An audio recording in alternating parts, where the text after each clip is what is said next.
Hello, everyone. Thank you for joining us here at Green Ronin Publishing for the launch of the Mutants and Masterminds 4th edition Kickstarter. We really appreciate the opportunity to crowdfund this game to bring the world's greatest superhero role-playing game into the future. It's continued to innovate and evolve in its more than 20-year history, and we are excited to bring a bunch of new and exciting features that we'll be showcasing today. We're going to be doing an actual play here on the channel so that if you want to see how some of the new game is played, how some of the setting has modified a little bit in the new edition, we're going to have a lot of fun. We've got a great adventure here. I've got a great cast of people ready to bring the Freedom League to you live today. So I want to give all my players a chance to say hello, plug anything they'd like to plug, and tell us a little bit about who they're playing. So I will pass it over to Calvin. Okay, hello, everyone. I'm Calvin. I use pronouns he, him, and for this episode or this recording, whatever this may be, I am playing Bowman, the agile archer with the awesome array of arrows, a glove I fit comfortably in. You can also find me, if you're interested in my socials, you can also find me over on the Women's Dice channel, where we do tabletop RPG podcasting and gaming streams. So if you're into tabletop games, it's a cool place to hang out. And I think that's about it for the intro. Yeah, surely you mean it's a quiver you fit snugly into, right? Oh yeah, that is a much better article of clothing. I just came in from outside. It's very cold, so I was thinking of gloves, but that makes much more sense. Awesome. Well, who would you like to pass it to, Calvin? I don't know. I could just pick at random. Kate. Oh, hello! I am Kate, aka Kate the Great Cosplays, and the producer of Don't Kill My Character, where the rest of our cast is also calls home, and Alex very frequently calls home too. And my pronouns are she, her, and so is my character today, Catherine Kate Leeds, aka Centuria, an interdimensional traveler, protector, paragon, great hero. And I'm very excited to be playing here today. I will pass it to Rosie. Hi, my name is Rosalie. You can call me Rosie or any other shortened nickname version of it. I love nicknames. I use she, her pronouns. I am here today to play. Oh my god, my character sheet doesn't have my real name on it. It just says the Raven. I didn't write down my full name. One moment. We'll take it again. I'm so sorry. It's Callie Summers. Thank you. I looked down at my character sheet expecting to see that, and I didn't. My bad. Well, it's okay. I should have known that. Hi. Do we want to start over completely? Go ahead and take it from the top. You're good. It's a secret identity. I am so sorry, gang. Oh yeah, that's right. You guys don't know me by that name. That's right. It's all according to plan. Everything is fine. Hi. I also forgot so. Let me give a few moments, like a second's pause, so that this is an easy edit. Hi, I'm Rosalie. You can call me Rosie or any other shortened nickname version thereof. I love nicknames. I am here to play Callie Summers, aka the Raven. Both I and my character use she, her pronouns. You can find me on all my socials at Rosatyrs, ROSATYRS, like Rosie and the little goat folk, and you smoosh them together and you get Rosatyrs. As Kate said, you can find me on Don't Kill My Character, as well as a variety of other channels throughout the actual play community. I do a lot of playing. I am not a GM. I am not a producer. And a lot of people like having me in their pocket for things. Grant, it's your turn. Okay. My name's Grant, he, him pronouns, and I am playing Dr. Metropolis, who is an urban spirit or the incarnation of Freedom City itself. Should be a lot of fun. And you can find me at Meredith. You primarily find me on DKMC, but I kind of guessed randomly around. So if you follow there, you can usually find out where I'm at. But yeah, now Extell. Hello. I am Extell. You can find me at Extra the King. My pronouns are he, him, as are my character, who is Ray Gardner Sr. I'm playing Captain Thunder today, the de facto leader of the Freedom League, and I'm very excited to bring him to the story. Back to you, Alex. Awesome. I'm Alex. I'll play everyone who's not them. You can usually find me over at the Untold Stories Project, where I'm the creative director, as well as here at Green Ronin Publishing, where I am one of the developers for Mutants and Masterminds, alongside the legendary Steve Kenson. Unless you don't like this adventure, in which case my name is Steve Kenson. So yeah, thank you, my players. Thank you, audience. We're going to go ahead and dive into some high-flying superhero action. So Our story begins on a bright, sunny, late spring day in Freedom City at the ASTRO Labs Junior Scientist Science Center down in the south side of Freedom City. This is an independent structure from ASTRO Labs that they maintain sort of as a partially a research center, but mostly as a almost interactive museum. Where kids can come in, they can interface with a bunch of different styles of science. There's some archaeology, some paleontology, some oceanography, some rocketry, all sorts of different exhibits that, give lots of fun hands-on things for our characters to do. The Freedom League today is at the ASTRO Labs Science Center, acting as ambassadors to the community for a group of students from Pramus Middle School. As our story begins, the camera pans down on the giant glass facade of the ASTRO Labs Science Center, and we join the ever-loving Bowman. What are you doing, Bowman, as you are interacting with the students? What experiment are you involved in? Well, Bowman, he has a lot of trick arrows. They all involve different chemical compositions to pull off whatever stunts he's trying to set up. While I'm sure the kids might be interested in the explosive arrows, he also does not want to have to pay for repairs to damages to the ASTRO Labs building. So he's instead showing off his recent, he's instead showing off the classic foam arrow, the expanding foam arrow that can sort of grab and snare groups of enemies. And he's explaining the entire composition of this, high density polyurethane foam, but it's clearly going over the kids' heads and he can tell he's losing them. So I think at this point he's going for a more practical demonstration. Mr. Bowman, sir, I can't even spell polyurethane. He'll just say in response, okay, you don't have to worry about the spelling part. Just watch this. And he will find the least expensive looking exhibit in this particular. I guess he's in if there's a chemistry area, I guess that's where he would be. And he will find whichever display is mostly cardboard and seems to not be too expensive. And he will fire an arrow just over it. And as it explodes, it will sort of rain down this expanding foam that quickly hardens around it. Amazing. The arrow flies out, explodes, covers this big cardboard cutout in this quick growing foam. Is it a character person? What is the cardboard display of? Ooh, I don't know if they would have this. I kind of like the idea of him doing this on a display of I guess they wouldn't have a display of a villain here. It would probably be another hero. It's probably Johnny Rocket. Oh, okay, that actually would be pretty funny. Let me show you how we slow Johnny down. Arrow shoots out, covers Johnny Rocket in this quick solidifying foam. The speaker on the thing goes, "It's rocket time!" All the kids cheer. Perfect. Where do we find Centuria on this sunshiny day? Oh, I love that you said sunshiny because there is the classic science fair experiment of how do plants grow with different music. And Centuria is expanding that to how do plants from different dimensions grow with different music from different dimensions as well. And also looking at the lifespan of the plants and if that's impacted by being in different worlds and different music too. You don't have to look too much into that, but there's fun music playing, some of which the kids have heard before, some of which they've never heard before, and wonderful plants as well from all over the multiverse. Amazing. Did you bring plants with you? Or are you outside with the big potted plant? Yes. What does the plant look like?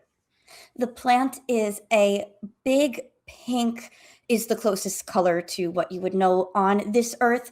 And you could compare it to feathers, but if feathers were more circular at the edges of them and also bumpier, it's hard to describe to people of this earth what plants from other worlds look like, but I think that's the best we could do. So does this plant also do photosynthesis? There's a little nerdy kid out there looking at the plant really close, probably face getting a little too close. Well, the world that this plant is from mostly has moonlight. So not only does it have to be able to pull the light that is being given by the sun to the moon to the plant, is also pulling starlight. Is it like moonosynthesis?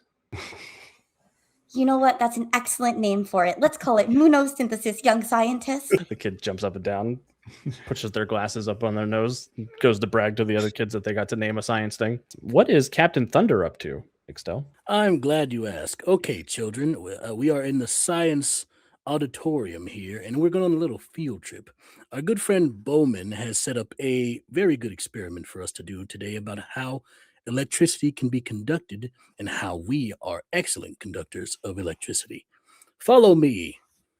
He starts marching them towards the area where the Johnny Rocket like talkable thing is. And when they get there, he's like, okay, everyone line up. Good, good. Okay, so I'll stand at this end and you take my hand. Is the goo part of it, Mr. Thunder Captain, sir? Sorry about that. The villain, Goo Man, I had to fight on my way here. But take my other hand, which is not gooey. He'll put his little hand out. And the row of them will start to feel the electricity, a very small amount, coursing through them. Do you feel that? It's a little tingly feeling. Yeah, this is like that glass sphere thing that my brother has in his room that he always turns on when he makes the funny plant smell. Fair. Very fair. Now go ahead and touch the Johnny Rocket statue. I'm assuming this is a huge chain of kids down from you down to the Johnny Rocket. Yeah. Standy. Okay, we got it. Now, wait for it. Wait for it. And I believe it should start to do its talking thing. How much juice are you going to give it? Not enough to hurt them, of course, but enough Wow. to power the thing, enough for like one go. Awesome. The Johnny Rocket stand-in will start speaking in its usual cadence. It's rocket time. Remember, kids, the natural enemy of fast is cold, so make sure you stay warm out there. And the standee begins to speed up its speech as it's absorbing this power and starting to accelerate and starting to sound a little bit like Johnny does when you talk to him when he's moving at super speed. Oh, that's interesting. Okay, we shall stop now. Wasn't that amazing? Yay, that was amazing. Now, who wants a ride on my back? We'll go flying around the auditorium. There is much pandemonium, pushing and shoving, and chaos as you offer that to the kids. Meanwhile, elsewhere in the Science Center, Rosie, what is the Raven up to? One moment, I need to fix a Okay, sorry about that. I was able to hear an echo of myself because I changed the setting during the intros. The Raven, much in the same brain cell as the Bowman. Smoke grenades, flash grenades, probably not exactly the best thing to be using within a gymnasium. However, violence is the answer to all things, and can't some sort of self-defense use of center of gravity in order to, for this relatively smaller woman to be able to, disarm, pin, flip the gym teacher, that's really a demonstration of physics here. And how if you make use of leverage and center of gravity and all of that, you can really make things move a lot better and get things into position. And, she's basically teaching an audience of young girl self-defense, and their gym teacher is being a real champ about it. Amazing. Yeah, the gym teacher, he's kind of a middle-aged guy. He's got sort of 750 shadow on his face. Little bit of a dad bod situation going on. You flip him over many, many times, and every time he gets up, he's like, "There you go, kids. Just remember, always land on your shoulders when the superheroes toss you." Not that I know from experience or anything, that I'm not allowed to talk about that, but I sort of know Raven's So if dad. you don't want them to land on their shoulders, because you're playing the villain here, remember? They're going to be the hero. They're not going to be the one flip. They're going to be the one flipping. Yeah, you're right. I thought I was going to be the hero when I was their age too. Do you want to try to disarm me? No, that's okay. You're being a I real tried champ. that once. It was a different Raven, but yeah. And okay. Awesome. And then last but certainly not least, what's Dr. Metropolis up to? The students have also science experiments popping up, or is it just There's exhibits all around the center as well. The students didn't bring anything with them. It's more of a field trip situation. I would kind of have not a symposium, but kind of a gathering of students around that I'm just kind of asking what their ideas would be to like help improve the city and protect the city, and kind of encouraging, and if there's good ideas, or steering if somebody's going really, really weird back to a little bit more reality. Like if somebody's like, I'm going to invent Pegasi, and I'm like, okay, let's start a little small. Like we can get to that, but let's start with Everyone gets a flying horse. And just kind of listening to them, also getting like ideas for myself of what I can do to help improve the city, and just generally encouraging them to like open their minds and work with that. Awesome. Does anyone have a suggestion for how to improve the city that a middle schooler would come up with? Old people shouldn't be allowed to drive. Oh, yeah, I agree with that one. Or, like, maybe we give them a different driving test. Like, you know, at certain age, you have to take your driving test again. But, like, if you fail, I know that, like, my grandparents would be really sad to fail. So then we need better public transportation, too, for the old people who failed the new driving test. And also, like, maybe Trains. they shouldn't drive the country either. And also, I think there should be more ice cream. Free ice cream. Open all day. What if everybody got free ice cream when the first day it snowed? And also give the old people free ice cream when they fail their driver's test. The youth. I guess we're thinking about pause. These are some very civic-minded children. I mean, middle schoolers are pretty Vicious. horrible and pretty great simultaneously. Mm-hmm. So it's something like the older people shouldn't drive. I'd kind of be like, well, what's the reason they shouldn't drive? And if it's vision, like they can't see, I'm like, how do we improve their vision? Like, what can we do to help with that? Sometimes you can't. Sometimes you can't, but we should try. Maybe everybody should get robot eyeballs. That is possible. I feel like it'd be scary to have robot eyeballs put in, though. Rosie Yeah, is you should having a probably be hard time right now unconscious. because Rosie knows too much about cataracts. Maybe everybody should have robot cars. That would be better if the cars drive themselves. Self-driving cars, that is a very good idea. But like, what if somebody bad got control of the robot cars? That'd be bad. So maybe we don't have robot cars because there's bad robots, right? Yeah, Then but we like, need good aren't there robots to be able to superheroes? fight the bad robots. The answer is more robots. Yeah, Dr. Metropolis is a good robot, right? Uh, Are you a robot? What are you? I'm not really a robot. I'm made of the city. So if the city was a robot, then you'd be a robot? If the city was a robot, I would be a robot, but the city's not a robot. Mr. Dr. Metropolis, sir, how do you know the city's not a robot? Because it's made of glass and metal and asphalt and people. It's not, It's made of people? well, the people of Freedom City. You are a part of it. You are a part of Freedom City. So, yeah, I don't want to get into that right now. The middle schoolers Right. experience existential crisis. Awesome. So the first round of helping the kids out sort of goes as expected. Freedom League, you're able to reconvene in the lobby of the Science Center. Well, that was fun. Did you all have fun in your exhibits and your experiments? Middle schoolers are confusing. I don't know if they background checked the gym teacher before this. It's good to be Interesting. here. What's more important than educating the next generation of young heroes? Truth. I wish I brought the explosive arrows. You didn't bring them? Like, just in case? Well, I have the ones I use for work, not the ones I use for a demonstration. They're different? Well, one's a big supervillain explosion. The other ones are more like very, very small fireworks. I think that's responsible. It's like the way how we might hold back on our powers against a foe that didn't require that much strength. We also don't different- wanna- Calvin, would you like to earn a hero point? Calvin? I would. I do love temptation, yes. That's scary. Cool. I'm going to bank a complication and give you a hero point. I'll take it. Ominous. I won't ask any questions at all. Actually, I will ask one question. Are we starting with 1 hero point? Yes. Yep. Everybody just start with one. Centuria has a luck point as well. Oh, thank you. Which, for those of you who are just tuning in for Mutants and Masterminds for the first time, hero points are one of my favorite things about this system.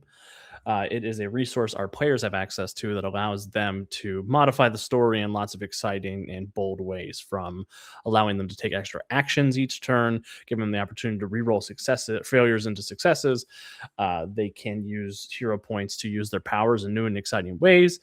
Lots of great things. And the cool thing about hero point reroll is if you roll 1 to 10, you get to add 10 to it. So you're always guaranteed to get 11 to 20.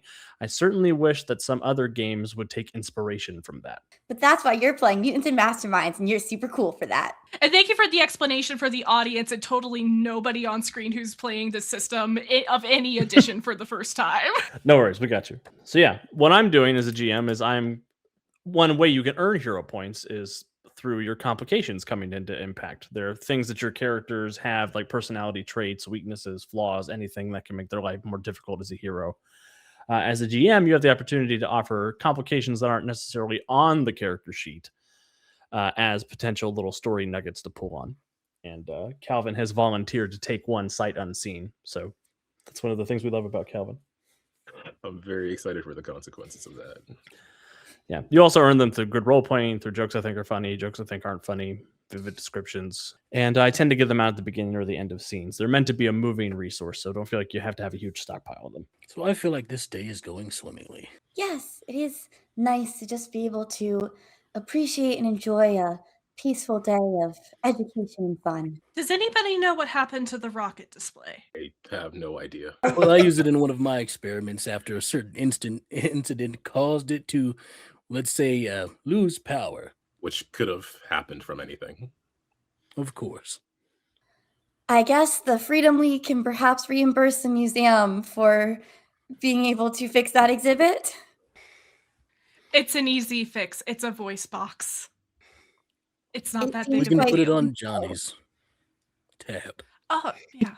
It is a display of him, so I think it's only fair. Glad to see that little has changed while I've been away. Has anybody else noticed the kids' fascination between ice cream and old people? They do say kids and old people are pretty similar, or is that babies and old people? I believe the saying is usually babies. But I could also be wrong. Your sayings are sometimes still trip me up a bit. Bowman and Captain Thunder, will you please make a perception check for me?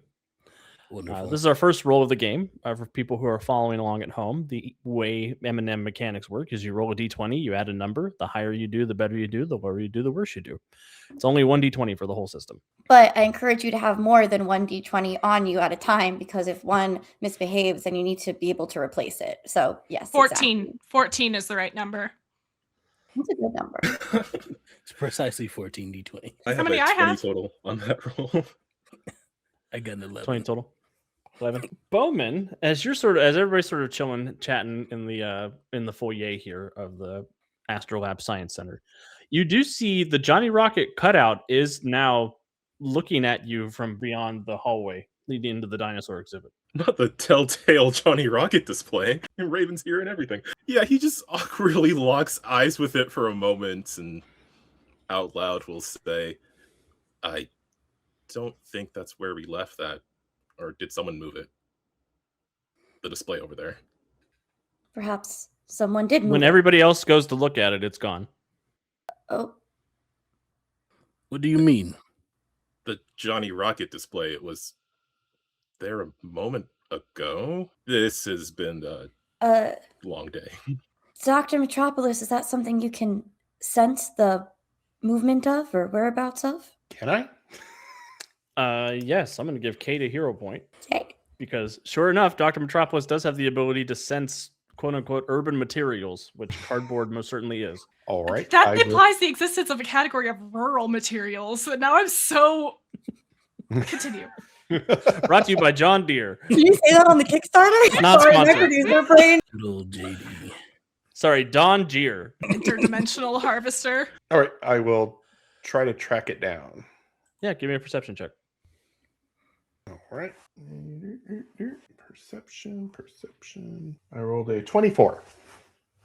That Johnny Rocket display is moving at speed through the Science Center. Speed that you would normally associate with Johnny himself. It seems to have arrived in the ham radio station of the Science Center. Okay, I'll kind of clock that and tell everybody, like, it seems to have moved to the ham radio display in the museum. Like somebody's carrying it? Did you see somebody carrying it, Bowman? No, it's moving on its own at Johnny Rocket speed. Freedom League, Johnny Rocket Speed, Freedom League, would you like to approach this sneakily, stealthily, or get there as fast as possible? If he's moving at Johnny Rocket speed, it seems as fast as possible seems the best way to go. Understood. Centuria you flies sure? into the ham radio station room. Wonderful. Raven, Bowman, stay with the kids. Dr. Metropolis with me in Centuria. And I will also fly. I will also fly in. The 3 flying superheroes take off, leaving the regular humans. The grounders. That's offensive. We're still really good at climbing. I might have to have a conversation with Captain Thunder later about leadership skills, but anyway. Centuria, I think you fly the fastest, so you arrive first. You do see the Johnny Rocket standout is standing in front of one of the radios, and when you run into the room, you see the sort of the handheld part where somebody talks into it is dangling by the wire, and the standout is standing as you'd expect it to be doing. Can I grab him? You could certainly try. I would like to do that. What do I roll for this? I mean, I know I roll my d20. Am I adding 6? Let me double check your character sheet. You're adding your attack score. My attack score. Oh, +4. But your close attack is 10. So you. Yeah. In 4th edition, it used to be that you'd have to buy all of your attacks individually. In 4th edition, there is an attack ability now that you can purchase that covers all of your attacks. Or if you still would like to have some specialization, because Centuria is much better at punching, she has some close attack specialization. It gives her a +10 to close attacks and only a +4 to ranged attacks. I am right now trying to grapple this Johnny Rocket cutout, and I rolled a 22 to do so. That will not hit the Johnny Rocket standout. Can I use my luck or hero point to re-roll? What do you recommend, Alex? You sure can. I would use luck because the only thing luck is usable for is a reroll. Let's do that. Where hero points have the other benefits that they can use. All right. Well, that's 2 on my die. So if Becomes a 12. which is the same thing I rolled before. Oh, well. Centuria, you go to grab a hold of the Johnny Rocket standee, and it phases through you. Oh, that's strange. Hands off, please. Okay, because you said please. What is it that you're doing? I'm exploding. And he will blow up. Incredible. I'd like it to be known that I stayed back a little bit, like I'm a little bit outside of here. Like I'm a sort of last line of defense.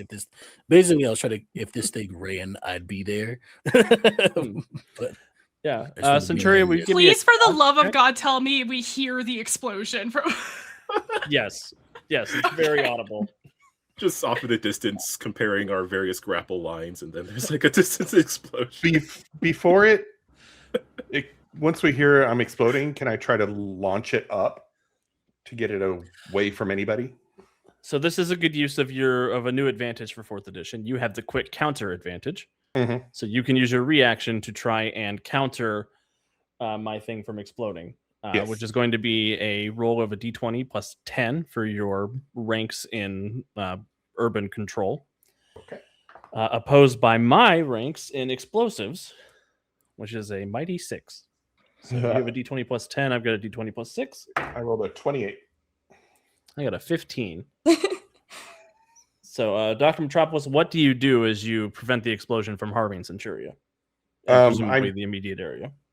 I'm assuming we're in a large auditorium. It's the radio display, so there's a lot of different telecommunications devices on the walls. It's not quite a huge auditorium, but... Oh, okay. I guess I will try to grab materials around and just wrap it and try to contain it as much as possible. Oh, okay, cool. So you pull in all of the metal and all of the glass, and you just sort of encase the thing, and there is a poof as the explosive goes off, but doesn't cause any harm outside of the technology you destroyed putting it together. Oh. Arrived just in time, Dr. Metropolis. Thank you for that. You're welcome. Are you okay? Oh yes, I'm fine. But the Johnny Rocket standee before that happened seemed to perhaps send something out over the radio signals. Are Raven and Bowman on their way? Perhaps they can help look at this. Oh, I can come go get them. They were protecting the kids from Help whatever look this at might what? have been. I'll come back and be like, we can use you now. Danger's past. Danger's past. These are also heroes, and are heroes in their own right. No, it's because they were protecting the children. The children no longer be protected right now, so then they can come. Understood. The Johnny Rocket standee was sent out a radio signal, perhaps. Not sure if anyone I is. have. The Rookery has communications. Mhm. Would I be able to page back there and see if they can pick up anything? Yeah, for sure. So go ahead and give me an investigation check, and I'll give you a +2 circumstance bonus for the Rookery's Ooh, yay. communications equipment. Then I add +15 to this total. Okay, excellent. That is 11 plus 15 for 26. It's pretty good. With a 26, you do intercept that a message was relayed via ham radio from the ASTRO Labs Science Center moments ago. It seems to be heading somewhere in Freedom City Harbor. Somewhere in the harbor. Yep, the message itself seems to be some kind of Morse code. Ooh. You think with a little bit of time you could Interesting. probably decipher it, but not in one action. Okay, So let's get down there and figure out who this message was going to. absolutely. Yes. Would anyone like to be carried? I have my bike. Yeah, I've got the bow cycle. I'm good. All right. Meet over there then. Yep, sounds Be there, good. Freedom League. Take it off. I will Freedom follow. off to save the day. I will, on my way out, alert the staff that there may be an issue here and that the children should probably head home, just in case. I'd tell them I don't think anything bad is going to happen here today, but just to be safe, you should probably get them home. Yeah, you Yeah. got it, Captain Thunder. Good day, citizen. And remember, Thunder is always here to help. And I will leave. Are you workshopping that, or is that your new catchprise? I'm working on it. Wow, you just had the opportunity to make something canon for 4th edition. You didn't take it. Shame.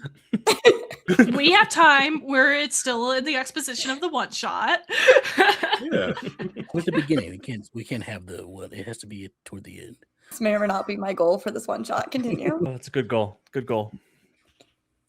So yeah, the Freedom League heads out into the direction of the harbor. Raven, as you are riding along on your cycle, the Raven computer does translate the message that was sent. You get Freedom League otherwise detained launch operation. Do we have some kind of like communications device between us as a group for this purpose?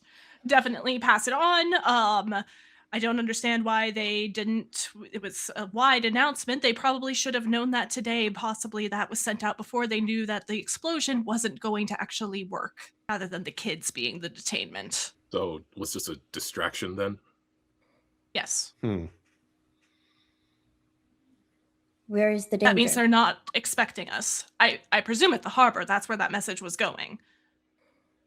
So Yes. they're not expecting us because they Whatever think we're they're- otherwise occupied. Whatever they're going to detonate, they're doing from the harbor. So if we go to the harbor, we can stop this detonation. We can't say with certainty it's going to be a detonation. I think the detonation was the distraction. Could be more detonations. How Whatever far case. does my sensing of the city go? You could sense anywhere inside Freedom City proper. Can I sense something going on in the docks that's unusual? Give me a perception check. All right. That is a 22. Perfect. With a 22, you do get the sort of rhythmic thrumming of a large drill. Oh, okay. I will say I can sense a drill being active in the area. That is very unusual. Let's head over there and we'll see what we can find. Sounds good, Captain Thunder. Thank you. Do we want to try a stealthy approach, see what we're dealing with? Especially if we're still They're not catching them by expecting surprise. us. Yeah. That sounds like the best course of action. Agreed. All right then. Freedom League for freedom. For freedom. Your catchphrases are getting better. Thank Get you. Some things never change. Your catchphrases are getting better. Thank you. My time in captivity has helped me a little bit. When my secret identity was revealed and all that. Anyway, that doesn't matter. Does my movement permeate mean I can basically go into the city and poke my head out? Yep. Oh, okay. They're like, once we get there, I'll figure out what the drilling is and the layout and let you guys know. Awesome. And using your powers, your sensory powers, Dr. Metropolis, you can guide to the docks where you do see there is a Majestic Industries warehouse down here on the pier.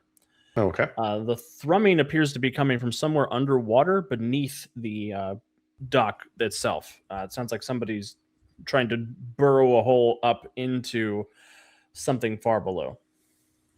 Oh, okay. I'll relay that information to everybody. Like, looks like we might be having some water exploration. How deep? Goes down a few hundred feet. Yeah, okay. Yeah, a few hundred feet. Do you know how big the drill is or about how heavy? Using an urban material reference, you think it's about the size of a garbage truck. Oh, okay. About the size of a garbage truck. I might be able to lift the drill away. Oh yeah, it's certainly within both your and Captain Thunder's weight limits for carrying things. Around it. Oops, sorry. Go for it. Is there anyone in the area, or is it just this drill? Can I sense people? Nobody on the surface level, and the people themselves are not made of urban materials. That's why with I Dr. think it is. Metropolis told the children. That's true. I was literally going, but the city is made of people. Dr. Metropolis, if you would like, you could spend a hero point, and I'll say that a few of the people down there have steel-toed shoes on or something like that. Something that feels like it's made out of some kind of material you can sense. That makes sense. Yeah. I'll like weighted shoes at least. Yeah. Maybe Okay. some big tool belts, things like that. So that people at home is a use of a hero point called Edit the Scene, where the player can spend a hero point and add a beneficial environmental context piece to the scene at play. Cool. Do I get an idea of how many are? You get the sense that there are about 20 people down there. Oh. Okay. Under the water? Under the water, yep. Interesting. And are they all in the sub, or are they kind of some are outside of it in like scuba gear? At the moment, they all seem to be inside. Well, I can bring the sub up and you guys can talk to them if you want. That sounds like a good plan, Centuria, if you'd like to stop the drilling Yes. in the meantime, because it seems like they have nefarious plans. How do you intend to bring the sub up? I just bring it up. It's made of urban materials, so I just want it to come up. It comes up. It obeys me. All right. Sounds good. Are we ready to go then? And the three of us will be here as backup. Let's go. Sounds good. And Centuria will fly down to grab this drill and pull it up away from whatever it's drilling. I have a rebreather. Can I be in the water? Because I don't trust that they're just gonna come up with the sub. You certainly may. And I'm just lifting it with my brain and my will. I'm going And to give you Captain a hero Thunder, if you point. want an extra bit of lift, perhaps you can assist. I'm not sure my electrical powers will be well in the water. That's fair. Do you want a hero point, Extell? I will gladly take one. I'm scared. But pass it here. Damn ideas. He's Captain Thunder. He'd be like, I don't want to hurt people just yet if they don't know, if I don't know exactly what they're planning. For Sam. Dr. Metropolis, I'm also going to give you a hero point because you go to move the thing and it will not move. You sort of pass your consciousness down below the water, communing with the materials of the city and the bedrock around you. And you feel your grasp on the submarine sort of almost be psychically dissipated. You're muted. You're muted. You're muted. It seems that something's preventing me from grabbing onto the drill. Should we switch tasks, Dr. Metropolis? We might have to. Is it made of suburban material? You just This got a submarine hero brought point. this submarine brought to you by That was Puffy. good. That was Yeah, that's a hero point for Extell. Will say. In diving down there, Alex, am I able to tell like what they're trying to drill into? I'm trying to be stealthy here, not be spotted as I am swimming down here.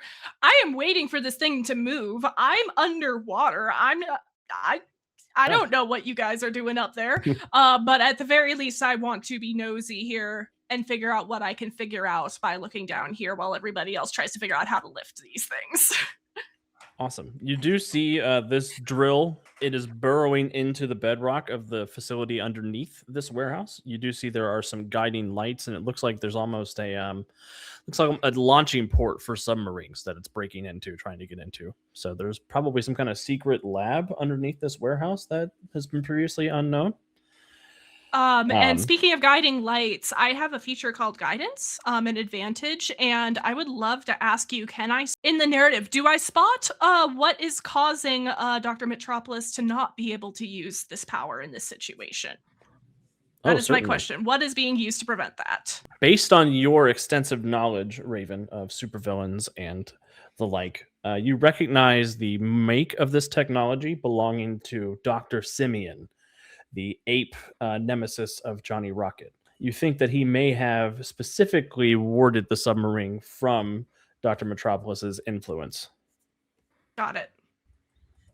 There's either a device that Dr. Simian himself would be carrying aboard the submarine or something built into the hull of it. You'd have to get a little closer to identify, but...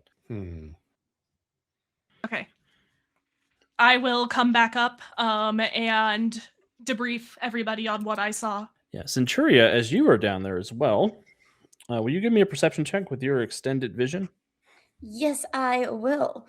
So that's going to be +2, or do I also add my perception to this, so it's a +12? You add your perception as well, yep. Cool. So +12 total, 22. With a 22, as you're sort of examining the sub, you do see an airlock opens up and a couple of guys swim out, dressed in this almost golden yellow scuba gear. They come up to either side of the door that the drill is drilling into, and they place a couple of charges on either side of it. They don't seem to have noticed you, but it looks like they're progressing their plan to get into this door. Does it look like the drill has more work that it needs to do? Like, would it be useful to pull the drill out at this moment, or is the drill basically done? You do think it would be useful to pull it out at the moment. Bringing the drill out then. Awesome. When you make contact with the drill, will you please make a fortitude check for me? Okay. I believe in you.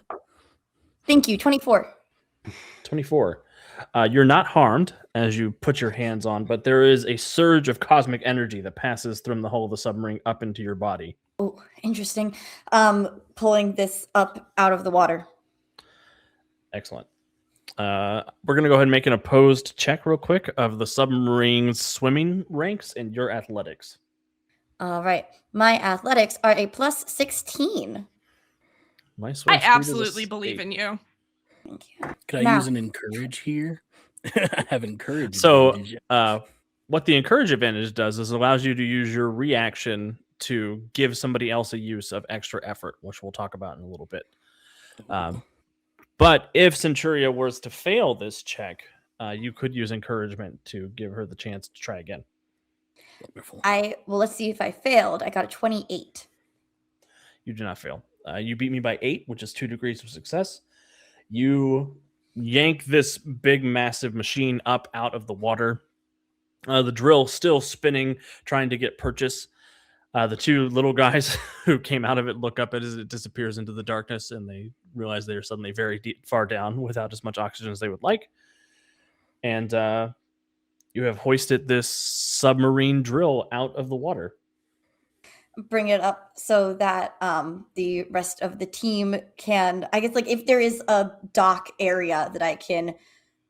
So the drill is attached to the submarine. It's one and the same. Mm-hmm. Yeah, okay. It's one piece. Yeah. So then if I can get this like out of the water and onto, not like right above where they were trying to get into, but like a bit a ways, if there's a big enough space to move this so that the rest of the team can come intervene. Perfect. Do you drop it down or do you keep holding it? I mean, if I drop it, it's gonna do some damage, so I will set it down.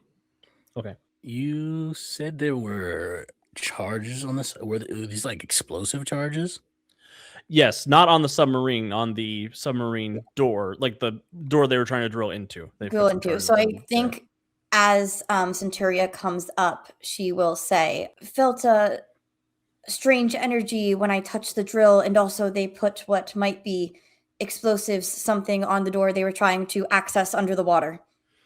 Am I able to sense the explosives? Yes. Although, before anyone can react, there is a microphone feedback noise that comes from the submarine. Yeah. Ah, foolish Freedom League! You dare seek to interrupt my plans. The great schemes of the one, the only Doc Simian. You will Foolish find Doc no Simian, reason. you dare to face the Freedom League. I do not fear you humans. And the submarine is going to transform into a robot, Oh. and it's going to dispense a group of little goons. A total of 18 goons, because 2 of them are still downstairs. And you just see Dr. Simian's gorilla face behind the glass of the robot drill monster now. We're going to roll for initiative. Yeah. Wonderful. Captain Thunder, do you have a catchphrase to activate the team? Freedom League. It's time to fight. Simple but effective. Is that It's a pretty direct, catchphrase or yeah. is it? That's pretty situational for a catchphrase. What is my? Yeah, but what do we add to initiative? It's under on the sheets that Alex made us. It's on the first blurb after actions. It's at the end Yeah. of that. I should say attack, defense, and then. Oh, yes. And then initiative. amazing, Yeah. thank you. Gosh, I'm gonna use a hero point. I got a 12. Yeah, for the folks at home, we're at the beginning of the Kickstarter, so we don't have a character sheet yet. I had to make a Word document or a Google Doc for everyone. We know how to play Mutants good. Masterminds 3rd edition, so look how easy it is if you already know how to play 3rd edition to step into 4th. If I can do it, so can you. Because I totally have played this game before. Yeah. I'm playing I Super believe Ghost it. Shenanigans for 25 episodes, Believe and it. I know that we roll a d20. Yeah. I am selling myself short a bit. I run tech for Shenanigans sometimes, and also I have like fully created character. We just haven't played that game yet. So Thursday though. So by the time this is out, we will have played. You're an expert. Yeah. You did it. You're an expert at playing Mutants and Masterminds. thank you so much. I have a reputation to uphold. So don't come after Rosie if you've seen her play this game before seeing this one, because this is the first time. Thank you for watching Pick a Poppy if you did see that. Oh my gosh. I'm so excited for Pick a Poppy. I know we're coming from the past, but go watch Pick a Poppy because there's a tooth fairy with a tooth mech in it, and I'm so pumped about that. I'm very excited for all the poppies. All poppies are amazing. I'm also so excited for the poppies. All right, Raven, what'd you get for initiative? 18. And Dr. Metropolis. 12. And Centuria. 16. And Bowman. 21. And Captain Thunder. 20. After using a hero point.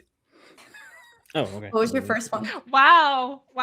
It's the ground. It would have been 7. I think this is the lowest I've ever rolled in all the games we've played. Can confirm. Some Slipstream initiative scores there. Yep. Without the bonuses. So, So Revenant's not doing much moving these days. Hashtag didn't. Too soon. Dang. Right to the heart. Spoiler alert, superhero shenanigans. I don't get my character. Calvin, for context, Grant's character is kind of technically temporarily dead right now. Like, if you leave this in, Sir Gravy, I mean, like, you have the opportunity to cut this. So if people are seeing this, that means you didn't. I mean, technically, Revenant is at least always 6 feet away from someone. Amazing. Is that a 6 foot under joke? You know it. R.I.P. All right. So I've got initiative. Bowman is going to be first, followed by Dr. Simian, followed by Captain Thunder, followed by Raven, Banana Boy 1, Centuria, Banana Boy 2, Dr. Metropolis, Banana Boy 3, Banana Boy 4. Love that you call them Banana Boy? Boys. Oh, I love that, genuinely. Yeah. That's not their that's official names in canon, but I'm fantastic. trying to sneak it in. Yes, Correct. Dr. Simian and the Banana Boys. Heralds of the Banana Queen. For it a band? context on that, go see Freedom League Dark in the Multiverse of the Master Mage. It won't make any more sense if you see the context. Those are the best ones. At the very least, you're watching that band play in like the most hole-in-the-wall bar of Freedom City basement. All right, He's Bowman, been- what would you like to do? All right, seems So, we for have those an of you tuning in, overabundance of- just to let everybody know, we've changed a few things in M&M4. Now, all characters get a standard action, a simple action, and a reaction for their turn. Simple action can be a move action, but there's also other things that you can do with it. Be nice if I had a list. Let me grab my list. But yeah, Bowman, what would you like to do? Well, it seems we have an abundance of goons here to deal with. Are there any civilians around, or is it just us, the doc, and the submarine robot, and the henchman? Does everybody want a hero point? Give Yes. it here. I do enjoy complications. And we love It is. complications. I'll do almost It is the anything middle for of you. a school day in Freedom City. There is definitely a dock crew around here who Got are it. witnessing what's going on.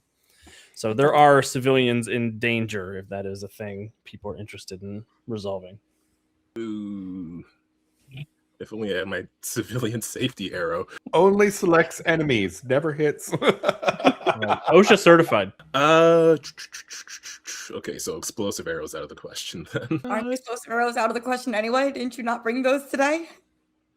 No, No, I mean I brought he the didn't bring the supervillain one. demonstrative ones. He only brought the Yeah. real ones. Got it. All right. Although I'm concerned about that hero point I got before. I feel like that's gonna be a future surprise for later. Future surprise for later. It's for a secret thing. I mean, you have explosive arrows with you if you'd like to use one. The other I cool mean- thing, one of the changes in 4E is we have changed the baseline radius of most things. So now instead of a 30-foot radius for every explosive, it's a 15-foot radius. So it's only a 30-foot burst. So you could potentially get a group of minions in that without getting the civilians in harm's way. Okay, well then actually yes, let's use the explosive arrow. Assuming the henchmen, the banana boys, are far enough away. Bowman will act quickly, drop an explosive arrow in there while they are setting up and doing their Power Ranger goon poses, I guess. Their flips past the camera, so they look really cool. Really cool is a stretch. Also, as you expected, the complication has come into play. You reach in, grab your explosive arrow, and you see there is a note on the arrow that says, "Hey, Dad, I thought you were going to forget these, so I packed the demonstrative ones for you." Heart, Jason. My sidekick is canon, but also I have no explosive arrows. Very emotional time. But because I was thinking about that, and I have the demonstration explosive arrows, can I power step them to be a dazzle effect? Because they're like fireworks, basically. So instead of damage explosion, it just like... Go ahead and make lemonade out of the lemons I gave you, I guess. Yeah, I will. In fact, I will use that very hero point you gave me in order to power stunt. Yeah. So for people Alvin, I need who to may play not more games know, with you. So for people who may not know, I appreciate power that. stunt is something that your character can do. Usually you use this with extra effort, which is something that all characters have access to. Basically, at the end of your turn, you could say, I would like to take extra effort to do something else. That can be an extra standard action, but there's a list of other things that you can do with it, including what's called a power stunt, which allows you to use your powers to create an effect that's not listed on your sheet. So usually these explosive arrows would be a burst area damage effect. But Calvin is going to turn these into a dazzle effect instead of a damage effect. And dazzle is an affliction. Yep, it'll be Which I've got to make a is- dodge check because it'll be burst area. Yes. I was just looking for it. Oh, yep, here it is. It is an area effect, so they got to dodge. If that's All still right, the come same. on, banana boys, don't let me down. Close your eyes. I got a 5 on my dodge check. So they will have to make a fortitude check against the full effect. Movie. The explosive arrow is normally DC 15 for the full effect. So I think it would be the same for the Yes, it dazzle would be. effect because those are they cost Yeah, the one of same the, number of points, if I recall.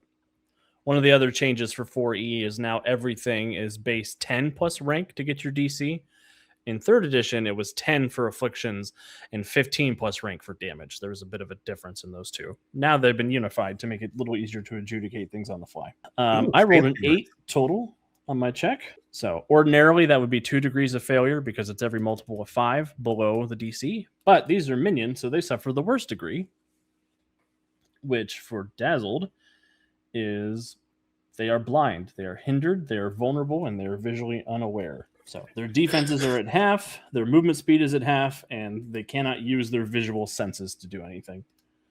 Nice. What happens, Bowman? So Bowman Tell me takes about the panel. the arrow out.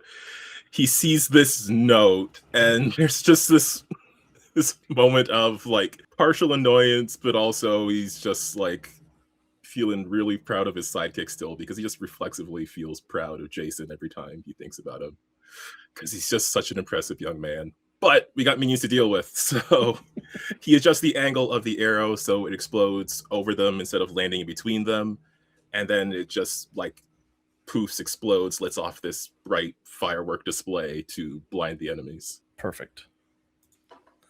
Good job, Bowman. You used extra effort to power stunt, so do you want to take your move action to go anywhere? Your simple action to go anywhere? It's going to take me forever to get used to that. Yeah, I got a swing line, right? Yeah, I'm just going to not stand like in fireball formation. Perfect. Yeah, I'm a cool archer guy. I'll grapple to the top of a building if there's like a warehouse or something nearby. Yeah, there's the Majestic Industries warehouse. You can grapple up to the top of there. Then yeah, I'll head up there and just use that as a perch. Awesome. After Bowman is Dr. Simian in his big transformer drill monster. Centuria is right there. He will stalk forward, raise his big drill hand, and try to bring it down on the Multiversal Guardian. Bring it on. Hiya. 28 to hit your defense class, which should be in the same location as your initiative. As my what? Your initiative. Aha. Defense class 18. That will hit. So I need a toughness check. You're looking for a 22, so that'll just be your d20 plus your toughness of 12. Yep. Well, that's a natural 20 on the die, so 32. This is just a drill. I'm Centuria, daughter of the Centurion. A drill cannot hurt me. Dr. Simian is in there making a very sad gorilla face. He said, "You said you did not fear any humans. We are not all human here." I will take that into my calculations. Alien? Question mark. What? He called you an alien because he's not sure what you are. Oh. I don't know the name of Centuria, so we'll do correct. She's from Earth elsewhere. I'm an Elsewarian. A dreaded Elsewarian. Adding it to my dossier. Elsewarian.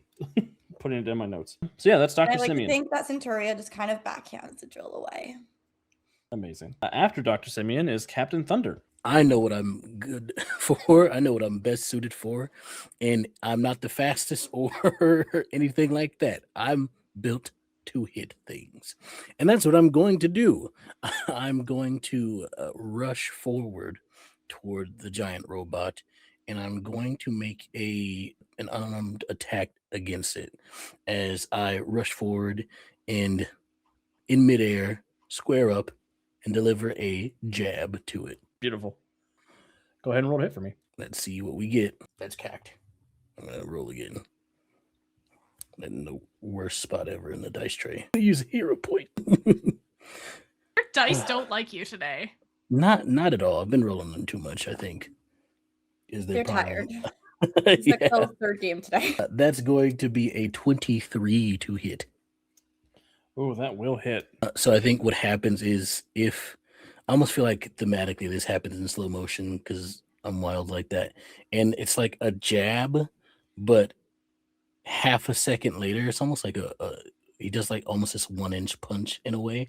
And half a second later, you can see the sort of like metal sort of like wave just a little bit as the damage comes in. Amazing. And I need a 24 toughness save for the robot. Oh, we got a 31. Wild. However, a change in 4th edition. If a target does not have defensive roll, hardened toughness, impervious toughness, or impenetrable toughness, you still take a hit from a successful resistance check. So there's no hit points in Mutants and Masterminds. I realize this is some of our first combats for M&M. The way it works is you make opposed checks. The lower you roll, the more debilitating of a condition you suffer. The baseline assumed is a hit, which is a -1 cumulative penalty to your future toughness checks. If you fail by a degree of failure, you take a bruise and a daze, which means you only get a standard or a simple action next turn, not both. If you fail by 2 degrees, so if you fail by 6 or more, you are staggered, which means you are dazed for the rest of the fight. If you get staggered again, you're knocked unconscious. And then if you fail by 3 degrees or more, so if you fail by 11 or more, you're incapacitated. So you have done some damage, Captain Thunder, as the slow motion fist comes in. Lightning crackles in the air and the metal buckles underneath your mighty blow. Anything else? Would you like to use extra effort or anything? You know what? I would actually. I want to try to grapple it to give my allies a better chance to hit it is the goal here. Awesome. Go ahead and roll to hit for your grab check. That'll still be the same bonus as your unarmed check, which I think is +6. Gotcha. Oh, that's wonderful. That's going to be a 22. I rolled one less than last time. 22 will still hit. Wonderful. So now I've got to make a strength check to try and avoid being grabbed using the robot strength. The DC is 10 plus your strength, which is 14. So I need a 24 to see if I'm grabbed or how grabbed I am. This is out of character for me, but I don't believe in you. Wow. Your scathing indictment made me miss by 1, so I will be hindered and Y'all, vulnerable. he even says he believes in us when he's the GM trying to kill us. I cannot believe this turn. Gotta keep him guessing. I didn't know Extell's heel turn was going to be a feature of 4E, but I'm here for it. The world right there. I get that wrestling reference. So he is the first degree of grab, which is hindered and vulnerable. His defense is half, and his movement speed is half, as Captain Thunder has begun wrestling with this big robot. What sort of happens is after I deliver this punch, I lead feet first to the side toward the arm and hook my arm around it, and I'm trying to fly that way, essentially. Like I'm laid back in the air and I'm trying to and I'm arm wrestling. And this is on the big Dr. Simia's big bot. Perfect. Yeah. Raven. Okay, 2 questions for you. Number 1 is, can I see exactly that device that was mentioned earlier that is hindering Dr. Metropolis's powers here? Yes, now that it's above water and closer to you, you do see what looks like some kind of, it's a ray of some kind that's emitting a cancellation field. Okay, is that inside the cockpit or outside the cockpit? For a hero point, it could be outside the cockpit. Oh, I have a cool idea either way. I don't. Well, if it's up to Dr. Simian, it's inside the cockpit. Okay, great. Is there any sort of opening that I can get to if I were to? Yes, you do see the 4 launch bays that the Monkey Banana my way Boys up. came out of, and it looks like there's a twist hatch on the top that you can try to get into as well. Fantastic. Okay, so forgive the turn of phrase. I will be dashing through these minions that are dazzled, hopefully dodging out of the way of any flailing they may be doing right now. And forgive the turn of phrase, monkeying my way up. I would like to drop a gas grenade into whatever opening to the cockpit I can access. Awesome. Give me a technology check when you get there to try to open the lock, but I'm totally cool with you trying to do that. Okay, I do not have a technology skill, but I do have jack of all trades. So what am I adding to this? It'll be your intellect in that case. Okay. +5. I am going to spend a hero point to reroll that because that was awful. I hope you're all proud of me for censoring my swear word that was about to come out of my mouth there. Okay, much better. That's going to be a 21. 21's great. That is enough to overcome the locking mechanism, so you're able to open the hatch and toss a gas grenade down in there with Dr. Simian. I don't know if you want to do it differently because this is an enclosed space that I'm dropping it into, but he does get to make a dodge check. I'm going to give him a penalty because he's buckled in. I put on my DC seatbelt for 15. safety. Curses. Remember, kids, even the villains have to buckle up. What is Dr. Simian's fortitude? He has a 9. Yeah, the so dodge I've is gotta roll. 15 and the toxin is 13. Yeah, I'm just going to go to the 15 on the toxin check. He's just going to suffer the full effect. He got a 19, however, on his fortitude save. Fine. So The gas cloud is in there. You hear him coughing and swearing, pounding on the panel in front of him, trying to clear out the HVAC system.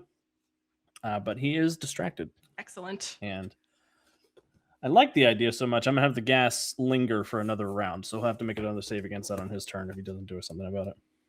Thank you. Anything else, Raven? Do you want to use extra effort to do another action, or are you? Do I need to use that if I were to want to not be on top of this thing? No. So you one of the another thing that's been added to 4E.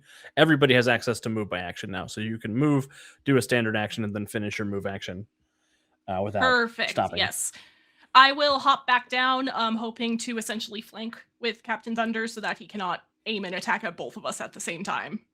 Hopefully. One of the banana boys who are not blind are going to run over and try to beat up Raven. They produce these long, again, sort of that goldenrod yellow. These are shock batons that they have that they're coming over to swing at you. Defense class is 20. I can't believe they hit you. They got a 24 to hit.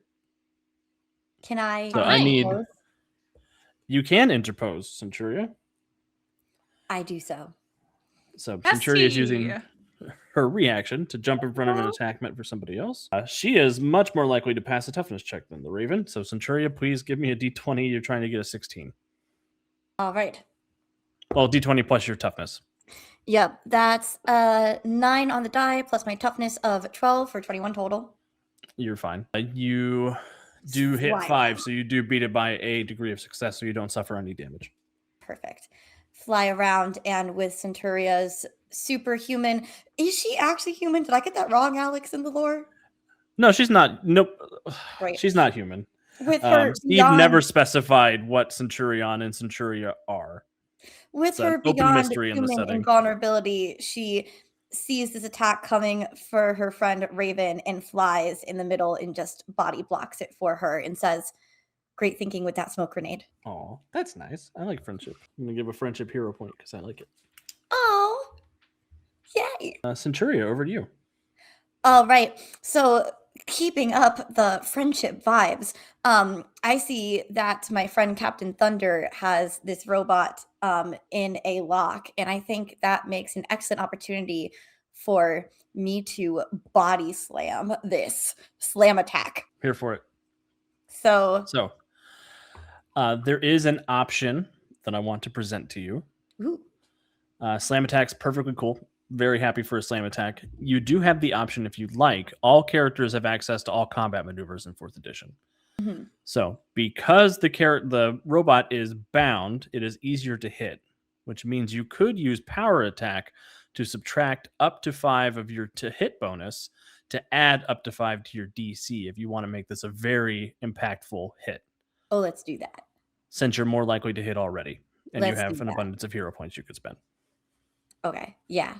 So I usually have a +8 for the slam attack. Yeah, so you could take that down to a +3 and make your toughness DC 25 instead of 20. Yeah, let's do that. I will offer up, however, that will also increase the toughness check you have to make for the slam attack, if that is of consideration for you.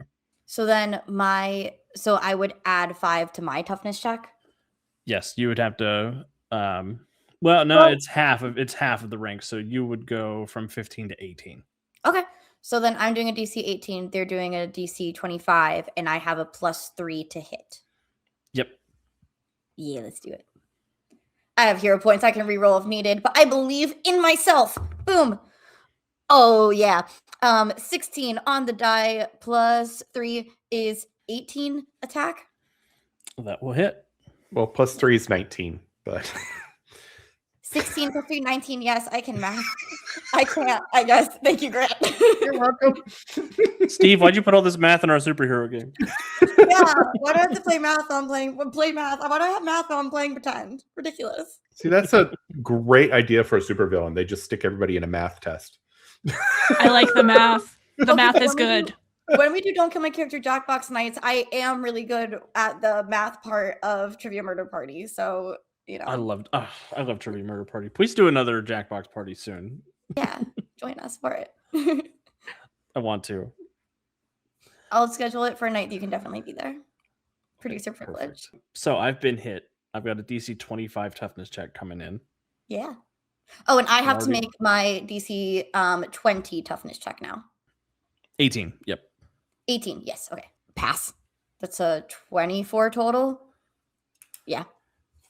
There you go. 24 makes it by 6, so you don't take any damage. The robot gets a 23, which means it fails by a degree, so he will take a bruise and a daze. Nice. Which again means the robot will only be able to do either a move action or an attack action next turn. Incredible. Say thanks for the assist, Captain Thunder. And My pleasure, Centuria. It's quite a shock to the villain, I believe. I understand. Looking, That is looking your in the power cockpit, set. you just see green smoke and coughing Dr. Simian in there. And I will call that Centuria's turn. Perfect. Banana Boys 2 are blind, so they're flailing around, doing their best to try to rub off their blindness, but they will remain blind. Dr. Metropolis. The dock workers, how close are they to each other? They're kind of spread out around the area, but using your move object, I think you move like 200 tons or something like that, so you can easily get them. I wasn't sure if I could grab them all and just shift them over, or if it was a one at a time.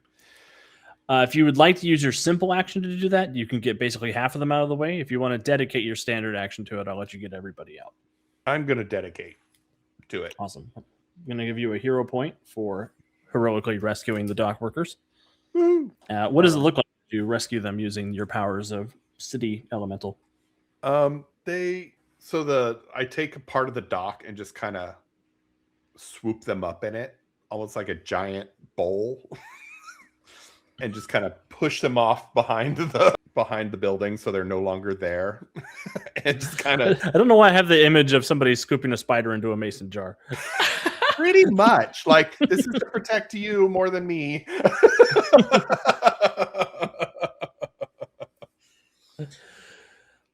Dr. Metropolis takes the drill, puts some holes in the box, puts them off to the side. And then can I do an extraordinary effort? Yeah, so Dr. Metropolis has an advantage called extraordinary effort, which allows him to use 2 instances of extra effort for the price. Instead of just one. It's double the price. So if you want to do it without penalty, it'll be 2 hero points. If you spend a hero point, you'll just gain 1 level of fatigue. I'll just do 1. Okay. For right now, because I don't know how just sideways this may go. I'll just mark off the one that you just got. Yep. Okay. And the explosives, can I actually sense the explosives themselves, or just that they're there? You can sense the explosives themselves, yes.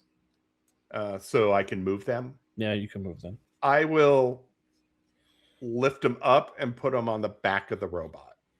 Quietly. Okay, that's cool. That's cool. Go ahead and roll to hit for me. You sound so disappointed in me. It's not you I'm disappointed in. It's the circumstance. That is a... Alex is disappointed in his decisions casting this.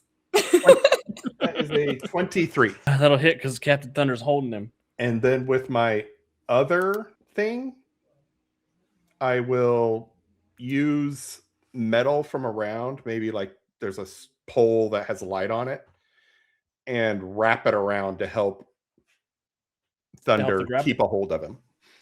Awesome. Go ahead and roll a d20 plus... This is your animate object check, basically. So give me a d20 plus 10. Okay, that's 29. And you're using it to grab instead of do damage, so I'll have to make a strength check instead of a toughness check. That's a 29. That'll hit. And I need a 20. So Dr. Simian is suffering from 2 first-degree grabs, which is going to upgrade him to a second-degree grab. Instead of being hindered and vulnerable, he's now immobile and defenseless. So he's not able to move. He can still attack things that are next to him. And defenseless means that you can take 10 to hit him if you'd like. You can just basically say, I'm not going to roll to hit, and I'm just going to get my modifier plus 10 and hit. Or you can choose to make what's called a final attack, which if you roll when you hit, you'll get a free critical hit against him. Yeah, nice. And then the bomb goes off. That's what I was thinking when I was like, I don't think Alex is like sad that they're losing. I think this is going to be bad. But luckily the civilians are clear. I think that. Bowman, you're out of the blast radius, being on the roof of the warehouse. But I think everybody else is probably going to need to give me a dodge check.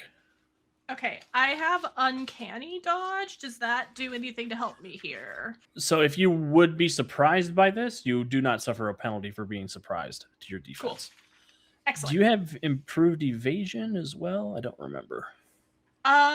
No. I have defensive roll, which I think does. I have improved defense, and defensive roll, but that's it. Okay, cool. So yeah, I need everybody to make a dodge check for me. You're looking for a 20 for the dodge. 30. That's what's up, Raven. 18. Dr. Metropolis, what'd you get?